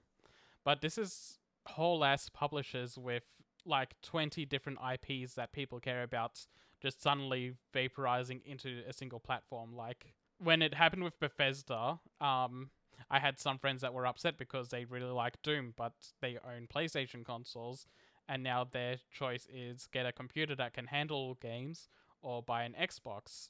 And same thing's going to start happening with Call of Duty. It's either buy an Xbox, get a computer that's capable of it, or you're shit out of luck. And that's probably Xbox's long game to be like, oh well, if you want to play these games, come to Xbox, and then yeah, definitely, definitely. Like Sony is definitely in a fight or flight type of thing. Does this get them to acquire a couple of studios like Square Enix? God, I hope not. But at the same time, like if that's sort of like the end game thing. God forbid Nintendo buy up Nintendo. That's where I'm coming from, because it's like it's not just like the Call of Duty and everything. It's like, okay, World of Warcraft is on there as well now. Overwatch, goodbye to the PlayStation version of Overwatch 2, I guess. And it's just so many things are being taken away from a market share, and also that point of, well, does this put Sony into a fight or flight mode of they should start purchasing other people? I don't want to see that. I don't want to see the industry turn into Sony owns Capcom, Square Enix, and so on, while Microsoft owns Activision, Blizzard, Bethesda, let's say EA down the line, maybe Sega. Yeah, there's always those rumors fly up every 6 months. Surely Sony gets Sega if push comes to shove. But yeah, and it's like, I don't want to see the industry turn that way. But it's already semi that way with different exclusives anyway. Like multi-platform games are, in my opinion, one of the worst form of gaming anyway. The exclusive is really what moves consoles. It is, but I think the third party is also very important, because it's like it's up to what the console providers give for exclusives that are what incentivizes people, but the third parties are there too, that no matter what console you have, you still got a good value no matter what you bought. Yeah, but now it sort of comes down to which exclusives do you want more. And PlayStation 4 had like mega good exclusives, like the whole Yakuza series before it came to Xbox, like last year, and Spider-Man's and Last of Us and the Uncharted. Maybe this is Xbox going, let's get everybody under the same umbrella. Let's become the exclusive thing this generation, which could be interesting. I think it's a slippery slope that they're going down, and there's already talks going on at the moment that maybe some sort of antitrust things are going to kick in before this deal goes through. Like maybe I highly doubt that, because like Sony is like. I doubt it as well. Because there's no way Microsoft would have gone down this route without investigating on that type of thing, and technically it's not really a monopoly because there are other developers exist, and like you still can buy a PlayStation. Yeah. Yeah, exactly. I don't think it counts as a monopoly yet. They haven't bought enough publishers to make it one. Yeah. But it's starting to go down this road of people, the console manufacturers are just going to start buying up the publishers, and I think that's kind Well, of hopefully that gross. hopefully this just means a lot of publishers will just get a lot more funding to create better games rather than worry about like publishing. Like Microsoft. Will What do you mean? It's all going to go straight to Bobby Kotick. Oh, God, right, that he's was the gonna get other such thing a I big- wanted to Oh mention. god, he's gonna get such a big pay out of this. Oh god. He is getting a big pay out of Yeah. this. Apparently in his contract it said that if he loses his job from corporate buyout, he's getting paid out almost $295 million. Oh my god. Fuck. And that doesn't even include the shares that he's got as well. And the shares are probably going to go up after this. And what would be his otherwise normal salary? I'm sure. Yeah, exactly. The only way he would have made like very little money from losing his job is if he was fired for no reason. Yeah. Oh wait, no, it was fired with a reason. Yeah, Yeah. fired with a reason. Fired for no reason, he would have gotten a massive payout. If he died, he would have gotten a massive payout. If he got disabled, it was a massive payout. Well, maybe this is a way for. It's hard. This is to say, like Microsoft is going to save Activision Blizzard and be like, "Hey, remember all that shit that's going on with you guys? Yeah, we're just going to throw money at the problem and just sort of like cut off the top layer or the bad parts and yeah, hey, come speak with Major Nelson on the podcast." On his, That's also another thing I was worried about because the way I see it, the way Activision was going at the moment, a union was going to start forming with the Activision employees, and even with union busting that Activision would have tried, I don't think they would have succeeded. I think the union would have gone through, and that would have massively changed the landscape of the industry for developers. And now I don't see that happening with Microsoft. I think they have a much stronger stance to bust any unions they want. Microsoft probably just got a lot more like better policies and procedures behind it because hopefully they've got some sort of thing. 'Cause you sort of don't really hear about this type of thing happening. Oh, From what I understand, Microsoft mostly runs on a Yeah. contractor basis and not like permanent part-time sort of thing. that's just the way that like all companies are being run, from like government to the private sector. Everything's sort of becoming project based. Yeah, exactly. But unions would have helped with that, and I think Microsoft is in a much better position to bust a union than Activision was going to be in. Or if you get them to a point where they don't think they need a union, it's like it's okay, no Yeah. worries. But yeah, it should be interesting. We'll probably hear in like 25, 30 years time when the real story comes out, when they release a 6-part series on it. Behind the scenes. Yeah. I got one devil advocate question before we move on. If let's say zero rumors of Microsoft buying out Activision Blizzard, right? Let's say all of those tweets and rumors and everything just disappeared from the internet. If Activision Blizzard comes out tomorrow and says we're only going to do Xbox exclusives from now on, without any kind of like corporate buyout or anything else, just Bobby Kotick comes out, like trots out, stands up on a big podium and just says we're only going to do Xbox and PC. Would you have the same issues? Yeah, I'd still kind of had the same issues because, again, big third-party publisher just going exclusive to one console really hurts the industry, in my opinion. Nah, I don't. I reckon it's a good thing. Like that whole competition breeds better things. That's my opinion. I don't think this is competition. I think this is just corporate buyout. They're two separate things to me. It becomes competition of who has more money to spend, and Microsoft definitely has more money to spend than Sony does. Yeah, 100%. But everybody still thinks Sony has like the better exclusive, and that maybe this is Microsoft going, all right, let's buy a bunch of companies, get them to do really good exclusives, and it's like, cool, we've won. And they were doing that already. They bought out Obsidian and Ninja Theory for those exact reasons. And they're doing more. You got to compete, have more exclusive. You can't have just one or two. Right, but again, this is like on the basis of these companies make like 5 to 10 games a year. It feels pretty gross that they're doing this to me. When it's a small development studio that does one game every 3 to 5 years, that's more of a thing of let's bolster our generation a little bit and let's bolster our year by buying out something huge. But will they go? I'm not even. Or maybe for some things they'll go fully exclusive, but I don't even reckon for Call of Duty they'll go full exclusive just yet. Anyway, they've already played their hand with Bethesda by saying they're going to make all of those exclusive. I don't think they're going to do the same. They won't do the same for Activision. I don't know. Call of Duty does have a very big audience on PlayStation. We'll sort of see. With Bethesda, you can sort of take it or leave it. Well, the deal doesn't get finalized until 2023 anyway. Let's sort of see what else, what Sony does in response, because they still really haven't done. They acquired a bunch of studios last year, sort of in response to the ZeniMax thing, like Blue Point. Yeah, and again with Bluepoint, it's like a studio that they worked very closely Yeah. with, so it kind of made sense for them to buy them out.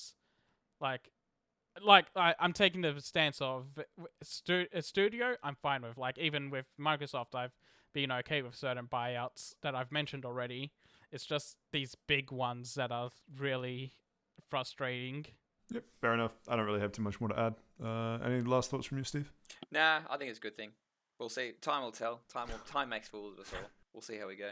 Us ex-pros Fair enough. can't stop winning. Game Pass. He says this because he has stock in Microsoft. I don't want to talk about my stocks in Microsoft.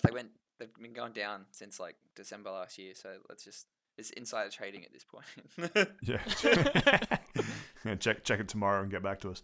It's fake money until it's real money. It's exactly. always a loss until you take it out, right? So there's this thing called cryptocurrency, right? Yeah, I was fucking waiting for you to mention it. Yeah, cool. I feel like that's probably all we really have to say on the news section. Yeah, we were starting to go around in circles there. Yeah, nice. Yeah, let's play it. Yeah, a little bit, but that's fine. I mean, it is a very big story at the moment, so I think it's worth spending some time on it. Anyway, the final thing. Well, two final things. That doesn't make any sense. There are two more things that we're going to do in this episode before we end. The first is our, hopefully, very brief, looking at how long we've been going for, retrospective of 2021. Should we just do a quick... Should we do each person's top three and then each person's most anticipated? That might be better, rather than each person's both. Yeah. Steve, what were your top three for 2021? Top three games? Oh no. Well, I cheated. I didn't play a lot of games that were released last year. So I've really only got like a top two. They're like games that I'd recommend. I did play a couple of other games that came out last year, but I'm not going to recommend them. But Halo Infinite, definitely number one. If you couldn't tell, I really love that game. I love the multiplayer. I love the campaign. Mwah. We get it. You have Microsoft stock, okay? You can shut up about it. Really, if you got Game Pass, you're the real winner because you don't have to pay for the campaign. It might be free to play, but if you make a donation to Microsoft of $17,000, it would really help me out. No, 68.7 billion. Just You have to pay for Game Pass, so you pay for the game. So well, we're gonna get onto this. Wow. The game. Listen, you got that RPG thing. I Yeah, got this. Technically. So there's also new Pokemon Snap as well. While it's not like a traditional Pokemon game, I absolutely loved it when it came out. It has so much soul and character, and it keeps the nostalgia from the original ones that came out like 20 years ago, with injecting all the new Pokemon in like from all the generations without like sort of favoring Gen 1 or Gen 3 or anything. And it looks like there's custom set pieces and like that is what it is type of thing. But it just looks amazing, and it does give a lot of variety of courses. There are different ways you can interact with the Pokemon itself. Oh, love that one as well. So yeah, my top two games of last year were Halo Infinite and new Pokemon Snap. Excellent. Seth, what were your top three? Or two, or however many? So number 3, I would say is Ratchet and Clank Rift Apart. Did that only very come out fun, last year? Yeah, Yeah. that came out around April last year. Far out. Very enjoyable game, bit glitchy, but a bit short as well. But overall, very enjoyable. Something I enjoyed a lot. Second place is Metroid Dread, which just slightly eked it out. But I think Metroid Dread is a much more replayable game than Ratchet and Clank is to me, and I kind of value that a little bit more. And I have still been itching to go back to that game and play through it on hard modes to get those extra unlockables I missed. So I think that little bit of a niche and that little bit of extra replay value just eked it out into the second place spot for me. And with how much I talked about it in recent podcasts, if it wasn't obvious... Yeah. Whoop. If you're following along at home, pause now and think, I wonder what Seth's most played or favorite game of 2021 is. Dun, dun, dun, dun, dun, dun, dun, dun. Did you guess Hello Kitty Island Adventure? Well, you're an idiot. It was obviously Final Fantasy XIV. Tell us why, Seth. Yeah, Endwalker was just fantastic all around it. Really great story, a lot of fun. If it wasn't obvious that I really enjoyed my time with this expansion, then I've been doing my job badly. Well, technically, didn't Final Fantasy XIV not come out last year? The expansion came out last year, Surely. which is what counts. I count expansions as new games, Yeah, so oh. we're going off that Yeah, logic. and from the size of from what you've heard and what you've spoken about, it is the size for a new game, and so is the wait time. Yeah, exactly. I spent just as much time in those queues as I did in the game. What about you, Patrick? What was your game of last year? Oh, thanks for asking, Steve. Let's see. So I gotta say, honorable mention first to Hades, because I know it came out 2 years ago, but I only really played it last year. I actually got into it New Year's Eve last year, and played it a ton since. But technically can't count that. I don't know what order these would be in, but I think number one would be Monster Hunter Rise, just based on hours played and the innovations that it has relative to other Monster Hunter games. And we didn't talk about it on this episode, but I've been playing the PC re-release of that. We'll probably talk about that when Josh is back, because he's also been playing it quite a bit. Second would probably be Forza Horizon 5. Excellent racing game. We discussed that for an hour, I think, in episode The 2 or Forza 3. Horizon Power Hour. The Power Hour. Yeah, which you can go back and listen to for more of our thoughts on that. And then number 3, I actually don't really have a strong number 3. I was sort of ballparking putting Inscription there as the third game, because there are a few games that I could put there, but I can't think of too many that came out last year that I've played that are that memorable. Like, I think I put Inscription there just because it was something different, and when you realize that it's basically all done by one guy, it makes what came out more impressive. And I really liked it and really got into it for the 15 or so hours that I played it. And with a new, it's almost DLC, but it's basically a mod that re-loops some of the better parts of the game. I think it's called Casey's mod. I intend to head back into Inscription at some point. But yeah, I guess that'll be my top 3. What about you, Josh? Since you mentioned honorable mentions, I also want to quickly get off my chest. My honorable mentions are both Nier games. I played those last year, and absolutely love them. Such fantastic games. Yeah, and my honorable mentions, Hades as well, pretty good, a fantastic game. Spiritfarer, I know that came out in 2020, but I played it last year, and that's such an emotional game as well. And Digimon Cyber Sleuth as well. That was fantastic. I really enjoyed my time with that. Cool. Most anticipated for 2020. Yeah, this year, right? Most anticipated for this. It's just struck me because today that it's like, oh yeah, it's actually 2022 now. So it still feels like 2020. It really does. So most anticipated for this year.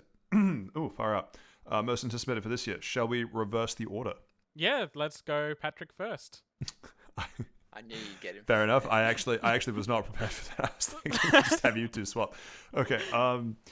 In no order, because I actually don't know which order of these I'm interested in more. I want the Saints Row game, which I think is still slated for this year. I know it was pushed back. I want that to be good. Saints Row 5. Really looking forward to that. Pokemon Arceus, which is right around the corner. I really want that to be good. And would we count Dawnbreak, the Monster Hunter Rise DLC, as its own thing? Is it Sunbreak? I count it. Oh, If I Sunbreak. I don't know. Dawn Sun. If I counted Endwalker, that can count. Yeah, well, I'm pretty excited for that, because Iceborne, if Dawnbreak or Sunbreak, whatever it is to Rise what Iceborne is to Monster Hunter World, I'm going to be playing a lot of that. So those would be my 3 picks. Yeah, and for me, my so going in backwards order again, number 3 is Stranger of Paradise Final Fantasy Origins. They've had a couple of demos out for that, and that's just a really fun game. And every trailer that they put out for that is just an extra layer of, I fucking love this. It's so stupid. It's amazing, and I cannot wait for that game. Number 2 is Bayonetta 3. I really love the Bayonetta games, and Bayonetta 3 from that gameplay trailer they put out just looks absolutely fantastic.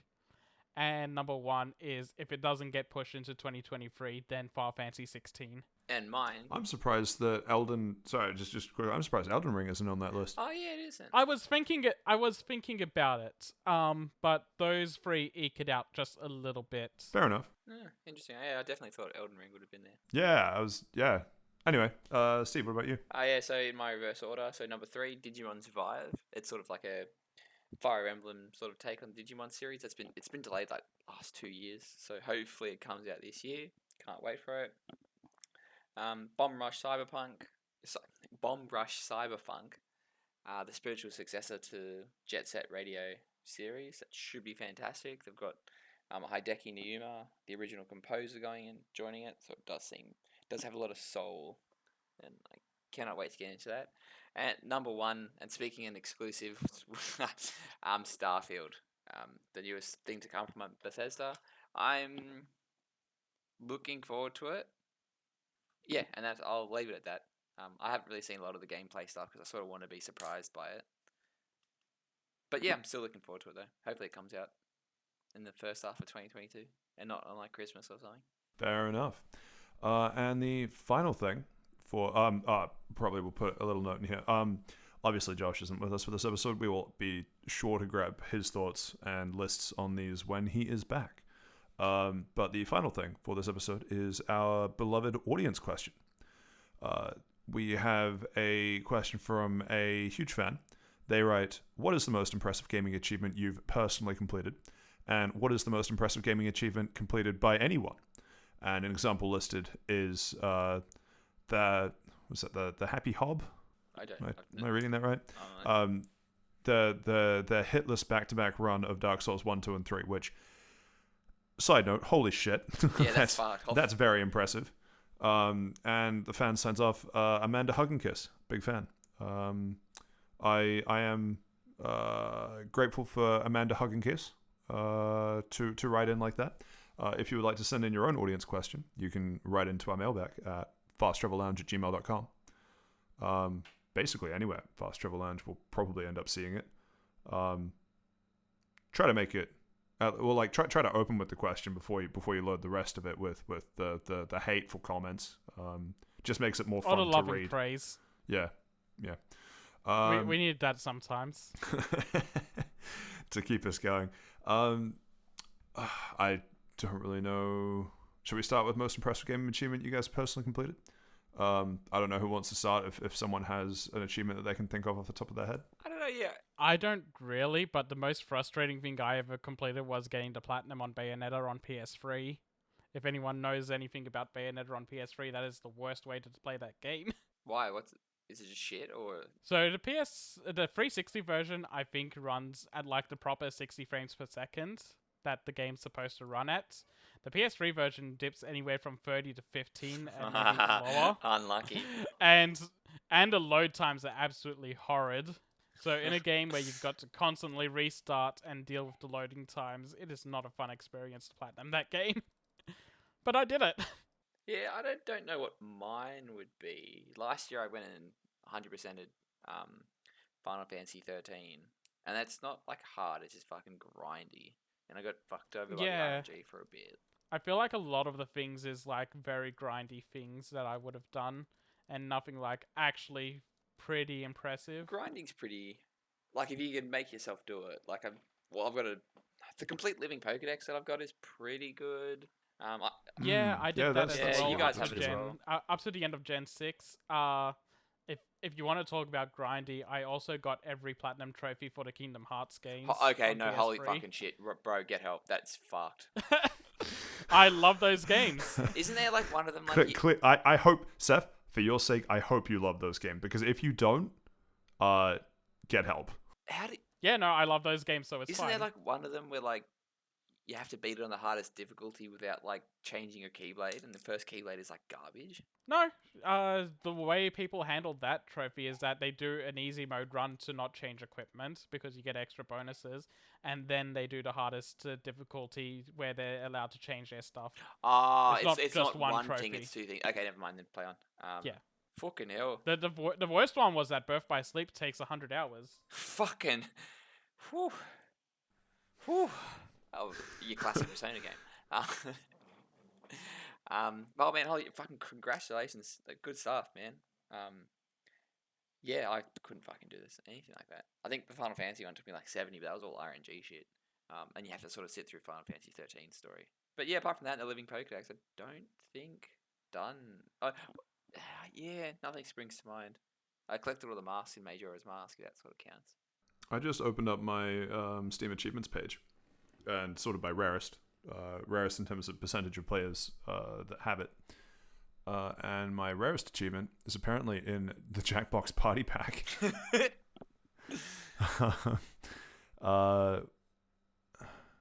Lie Swatter, what's my name? I don't even know what that achievement would have been for. Apparently only 0.3% of players have that, and I'm one of them. Yay me.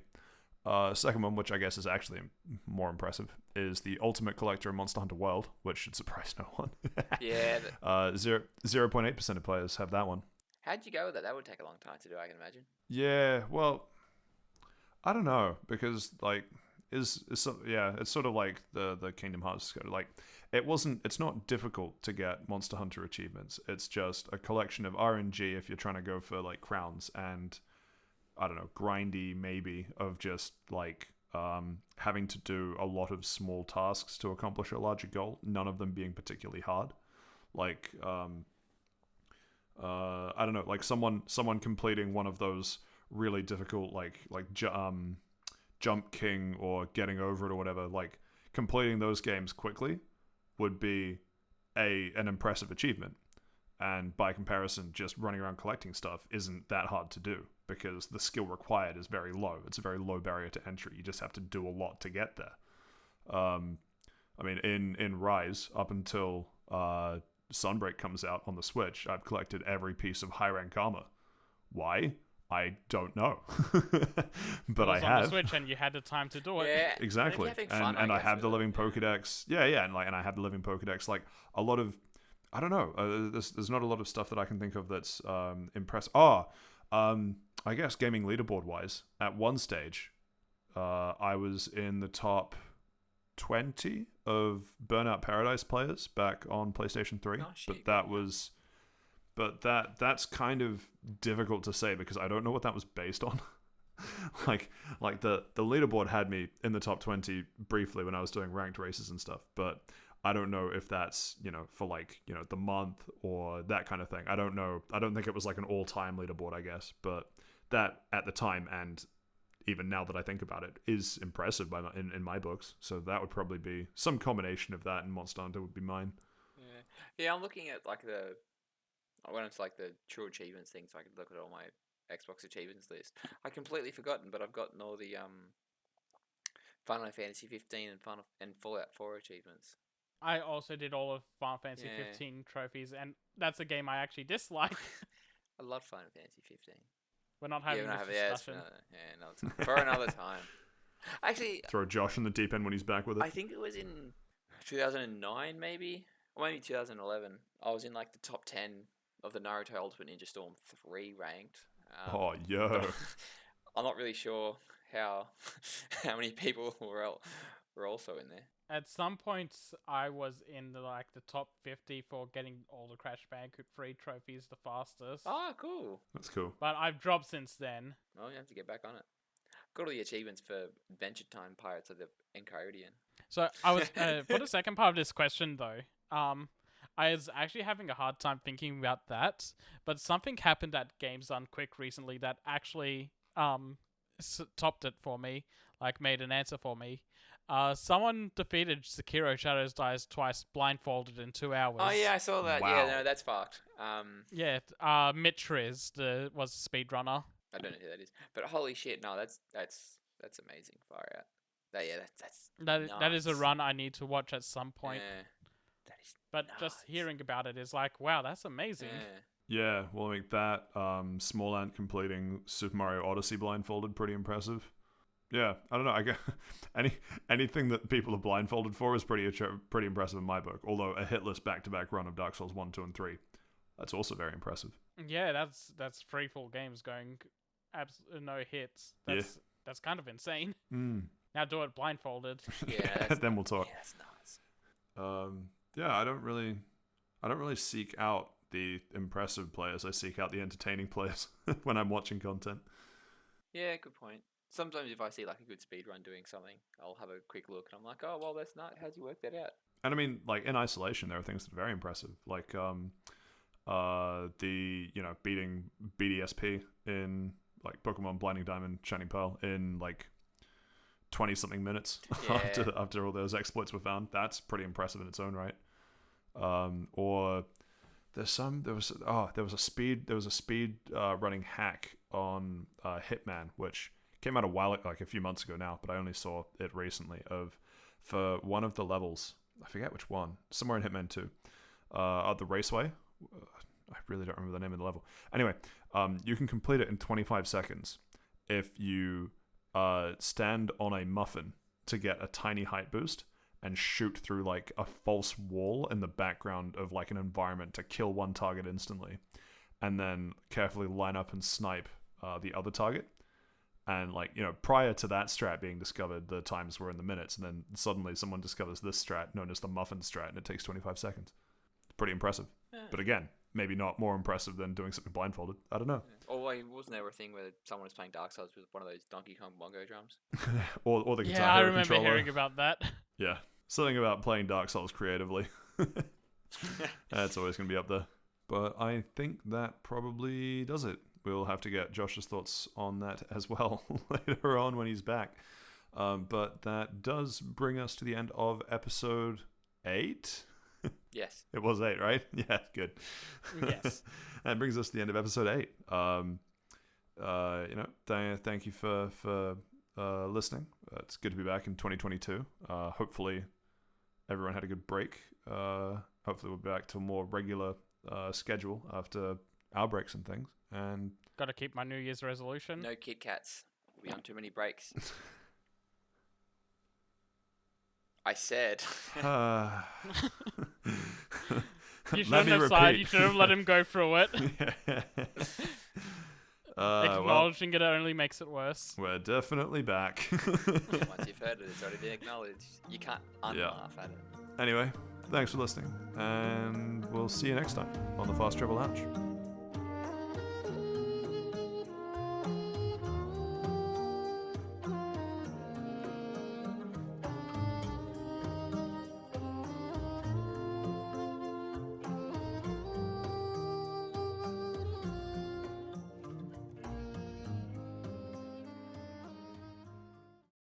Hello again. It's Patrick here from the Fast Travel Lounge. I'm fast traveling from the future to tell you that coming up next we have some probably fairly spoiler-laden discussion of Spider-Man No Way Home. So if you want to listen to us talk about Spider-Man No Way Home, then feel free to stick around. Otherwise, no worries, and we'll see you in next week's episode. Thank you.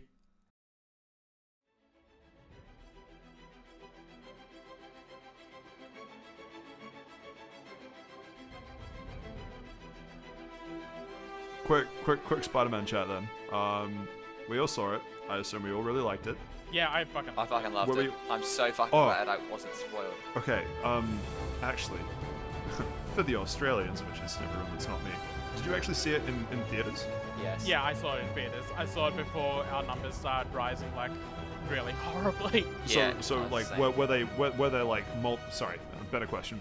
Was it like an actual, like, were there people in the theater with you, or was it so socially distanced there's like fucking 5 people in there and you're one of them? Oh no, mine was pretty packed. Yeah, mine was I mine was was- packed as well. Like there was nobody sitting next to me and my group of friends, but there were people behind us and in front of us. Yeah, You mean- yeah, you I had mean- seats like you that as mean well. In your group of friends, no one sat next to you? No, there was like me and my 3 friends, and there was no one next to Yeah, us. and they're all sitting seats away from you, and then on the other side of them were other people. You don't want to get sick. Social Yeah, fair distance, enough. right? Yeah, so I watched it in a fairly crowded movie theater as well, and when we're just gonna spoil this, right? Spoiler alert if you haven't seen No Way Home or seen anything on the internet for the past month. Yeah, no, I'll also put in a spoiler warning and tell people when to skip to. Yeah. So. Sweet. Okay, cool. So when Toby and Andrew showed up, both times that they appeared on screen, the entire cinema just started clapping. And Yeah, no, mine popped off real, Yeah. I real fucking hard. hated And- it. This is a public What do you service. mean? No, sorry. No. I loved the moment in the movie. I hate how people clap. okay, Sorry, okay. no. Oh, No. okay, so mine wasn't claps, mine was cheers. I hate fucking cheers as well. Like, shut the fuck I up. have fun. Why do you think no one sits next to you? Well, I'm quiet. Everybody should be sitting. I don't sit next to anybody else. Because they're all yahooing and carrying on. This was the only time it's happened in a movie for me, and I feel like it was deserved. Do you stand up and turn around and go, "Excuse me, this is a library"? Sometimes I fucking wish I would. Oh. Every Yeah, Marvel no. movie does it. Everyone's always like, "Oh, where?" Shut the fuck up. I watched Endgame and a few other Marvel movies in cinemas, and I never had people Yeah, cheer or clap at That's any exactly moments what I like was going to those. say. I saw both parts of Endgame. what? Yeah. Is it Endgame Part 1 and 2? Because there's Infinity War and Endgame. There's Oh, it's, yeah, you're right. Yeah, it's But- Infinity War and then Endgame. Yeah, but what's like? Is there like a collection of the two of them? I don't I think don't so. no. Okay, so I watched Infinity War and Endgame in cinemas, and yeah, basic not dead silence, but like no popping off for the finale of either film. Well, actually, no one would pop off at the finale of Infinity War anyway, but no one popped off in Endgame, and it's funny because Actually, I will not lie. There was a little bit of a pop off when Captain America had Mjolnir. Yeah, okay. I can see how that would work. Not in where I saw it, but yeah, fair enough. But the Avengers Assemble moment was recorded and played at work because for reasons,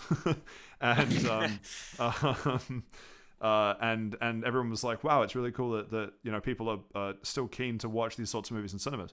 And yeah, it's the first time that I've been in a cinema that like actually kind of popped off at all, and it was when Toby and Andrew came back. Yeah, there was like a big pop for Andrew as soon as he took off the mask, and then an even as bigger soon pop as for you see Toby? Toby's face, Yeah. and Yeah. he got a bigger pop. Yeah, But talking about the movie, actually, I really enjoyed Andrew Garfield in that movie. He was pretty good. I enjoy Garfield as Spider-Man. He was just given shit to work with. His movies were God. so Yeah. bad. it took me way too long to realize you weren't doing a Chris Pratt bit. Oh, no. Yeah, Andrew Garfield, now voiced by Chris Pratt. that is the way. I did like Electro, though. The Yeah. Electro movie and Electro in this movie, I really enjoyed that. That was fantastic. Yeah, Jamie Foxx was great Yeah. in this as well. Everyone was great. Willem Dafoe deserves a fucking Oscar for that performance. He was so good in that movie. Yeah, that whole movie was so good.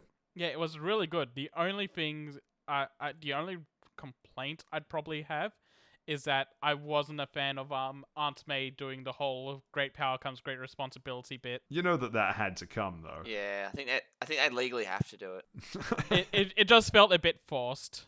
Well, no, is all. think about it, because they They actually, didn't do an Uncle Ben in this universe for him, so they had to replace it with Aunt May. Yeah, and I was actually just about to wonder, because I know that Martin Sheen played Uncle Ben and Andrew Garfield Spider-Man, but did he die in 1 or 2?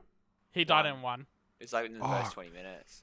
Because that would have been so sick if in Tobey Maguire's trilogy, first movie, Uncle Ben / Aunt May dies, and then Andrew Garfield's second film, for whatever reason, is the one that they die, and then here it's the third film. That would have been kind of sweet, but never mind. I didn't like. Oh, actually, no. Sorry, I did like how they killed Aunt May off. Yeah, I was fine with that decision as well. No, I just think it's like a pivotal Like the moment. way in which she died, or what do you mean? No, like the actual act itself, because you get so used to everybody's gonna be okay. This felt like a Marvel movie with consequences. Yeah, it Yeah. did. It really did.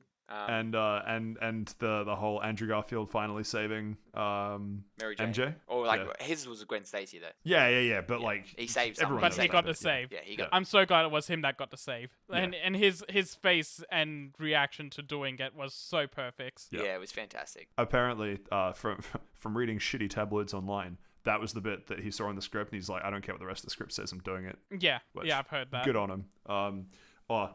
I don't know if I fucking told you guys this, but just speaking to the Marvel movie with consequences thing, I went and saw the second Amazing Spider-Man film in theaters, and I went and saw it with a bunch of mates, and I was just so ready for her to just like somehow come back to life at the end of the second film with the power of friendship and true love and all that shit. So when it cuts to her funeral, if anyone was in that same showing, there's just me bursting out laughing, realizing she's actually dead. Jesus. Jesus Christ, dude. We all process grief in different ways, I Like, guess. like I looked to the left and right, and people are fucking crying, and then I just realized, like, oh no, she's dead, and then that was just the funniest shit that like they actually killed off a character like that. What do you mean the old funk to the head? Well, so for me, right? There are so many films where someone falls a great height and they get swept off their feet or whatever at the bottom and they're fine. When they would, like, that would kill them, right? Like, every time Iron Man fucking flies down and intercepts someone at like 150 kilometers an hour when they're inches away from that would kill them, right? And so anytime that some like in a Spider-Man film when there's like a web that goes down and catches someone right before they hit the ground, that would also it would fucking rip their internals out. And so the fact that this is the one, well, there are probably a few cases, but this is one obvious case where it didn't matter because, you know, she had too much momentum and fucking died, even though she technically got caught by the web or whatever at the end. I just assumed that it was like every other time of, oh no, it doesn't matter because she'll have survived this somehow, like everyone else that gets saved in a similar way. And so that's why it made it funny to me of just, so now they're drawing the line here, you know? But she's just a normal person. True. Tangentially related, Into the Spider-Verse, now on Netflix. Saw it again. Holy shit, still one amazing best Spider-Man film. movie. Yeah. I still think it's the best one. You're right, 100%. I agree. It's great. And I think they hinted that the second one was coming at the end of No Way Home, if I'm not mistaken. Or there was news around that recently anyway, that it's coming They dropped a teaser trailer. Maybe that was it. Yeah, they dropped a teaser trailer. Part 1 of that movie is going to be coming out this year. Yeah. It's going to be a 2-part movie. Super excited for that. I don't wish it was 2 parts, but like I reckon it's going to be good, but... I mean, at that point, it's basically just a trilogy. Yeah. But because I feel like a thing with trilogies is that the second one always feels like it's just a story to set up for what the finale is going to be. Yeah. So at this point, they're just getting rid of that the second movie phase and just going, okay, so movies 2 and 3 are just going to be one long story. And Jamie Foxx talking about how Electro, but you know, played by Jamie Foxx, talking about how he wishes there'd be a Black Spider-Man. You're like, well, let me tell you. Yeah. let me take you to the Miles verse. Yeah. Which also, tangentially speaking, and I won't get too much into this, I'll just quickly mention it. I finished and platinumed the Miles Morales game, which is also fantastic. Sorry, is that Kilometers Morales? Okay, the silence went on for too long. I'm sorry. I don't reckon it went on for long enough, there, fella. Baby, come back. I knew if I just kept it silent, you would have cracked. I was waiting to see who else would crack first. Yeah, I wasn't cracking on that. I had to leave it for him. I think it's still a funny joke. But yeah, the Miles game, really good. I'm really glad that they're doing good things with Miles Morales, because everything I've heard about that character is that in the comic run, people hated him. So seeing it turn around is really good.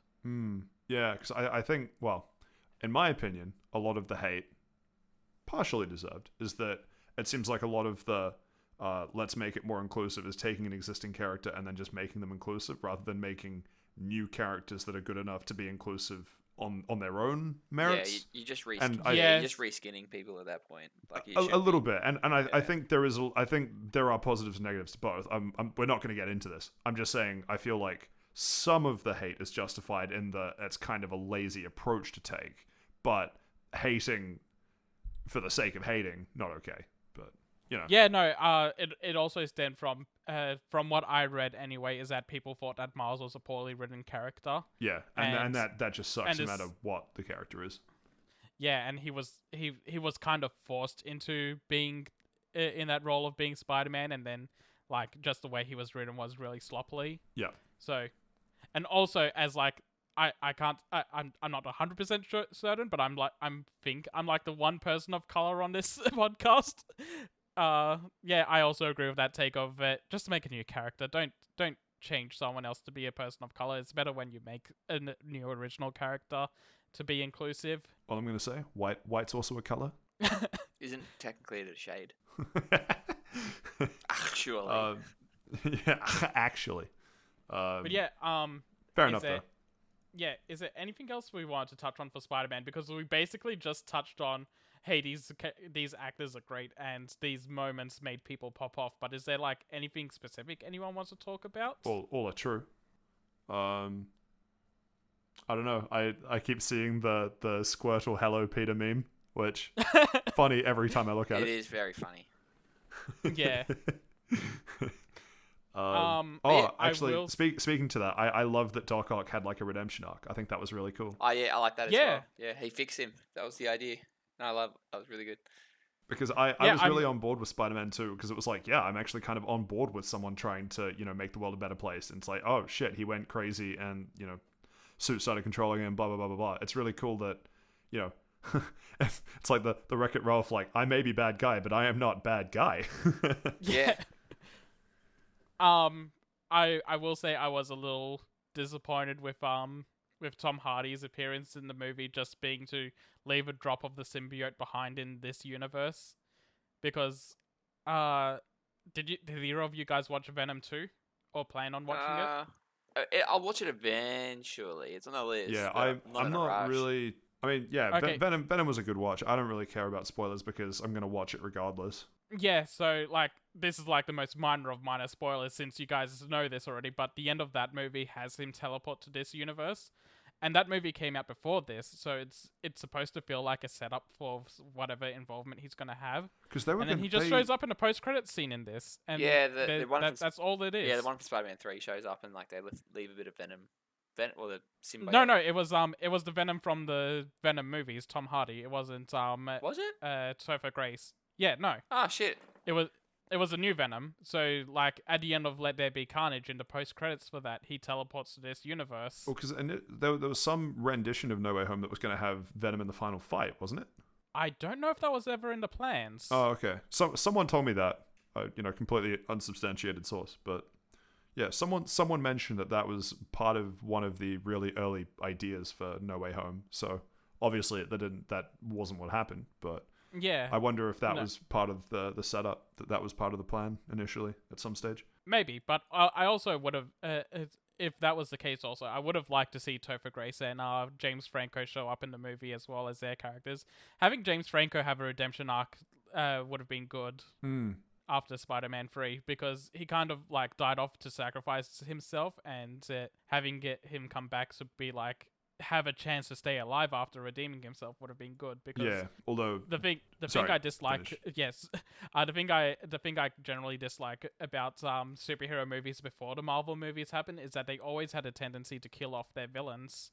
So Marvel, like, having this, some villains will live, and if we do anything with them later is up to whatever.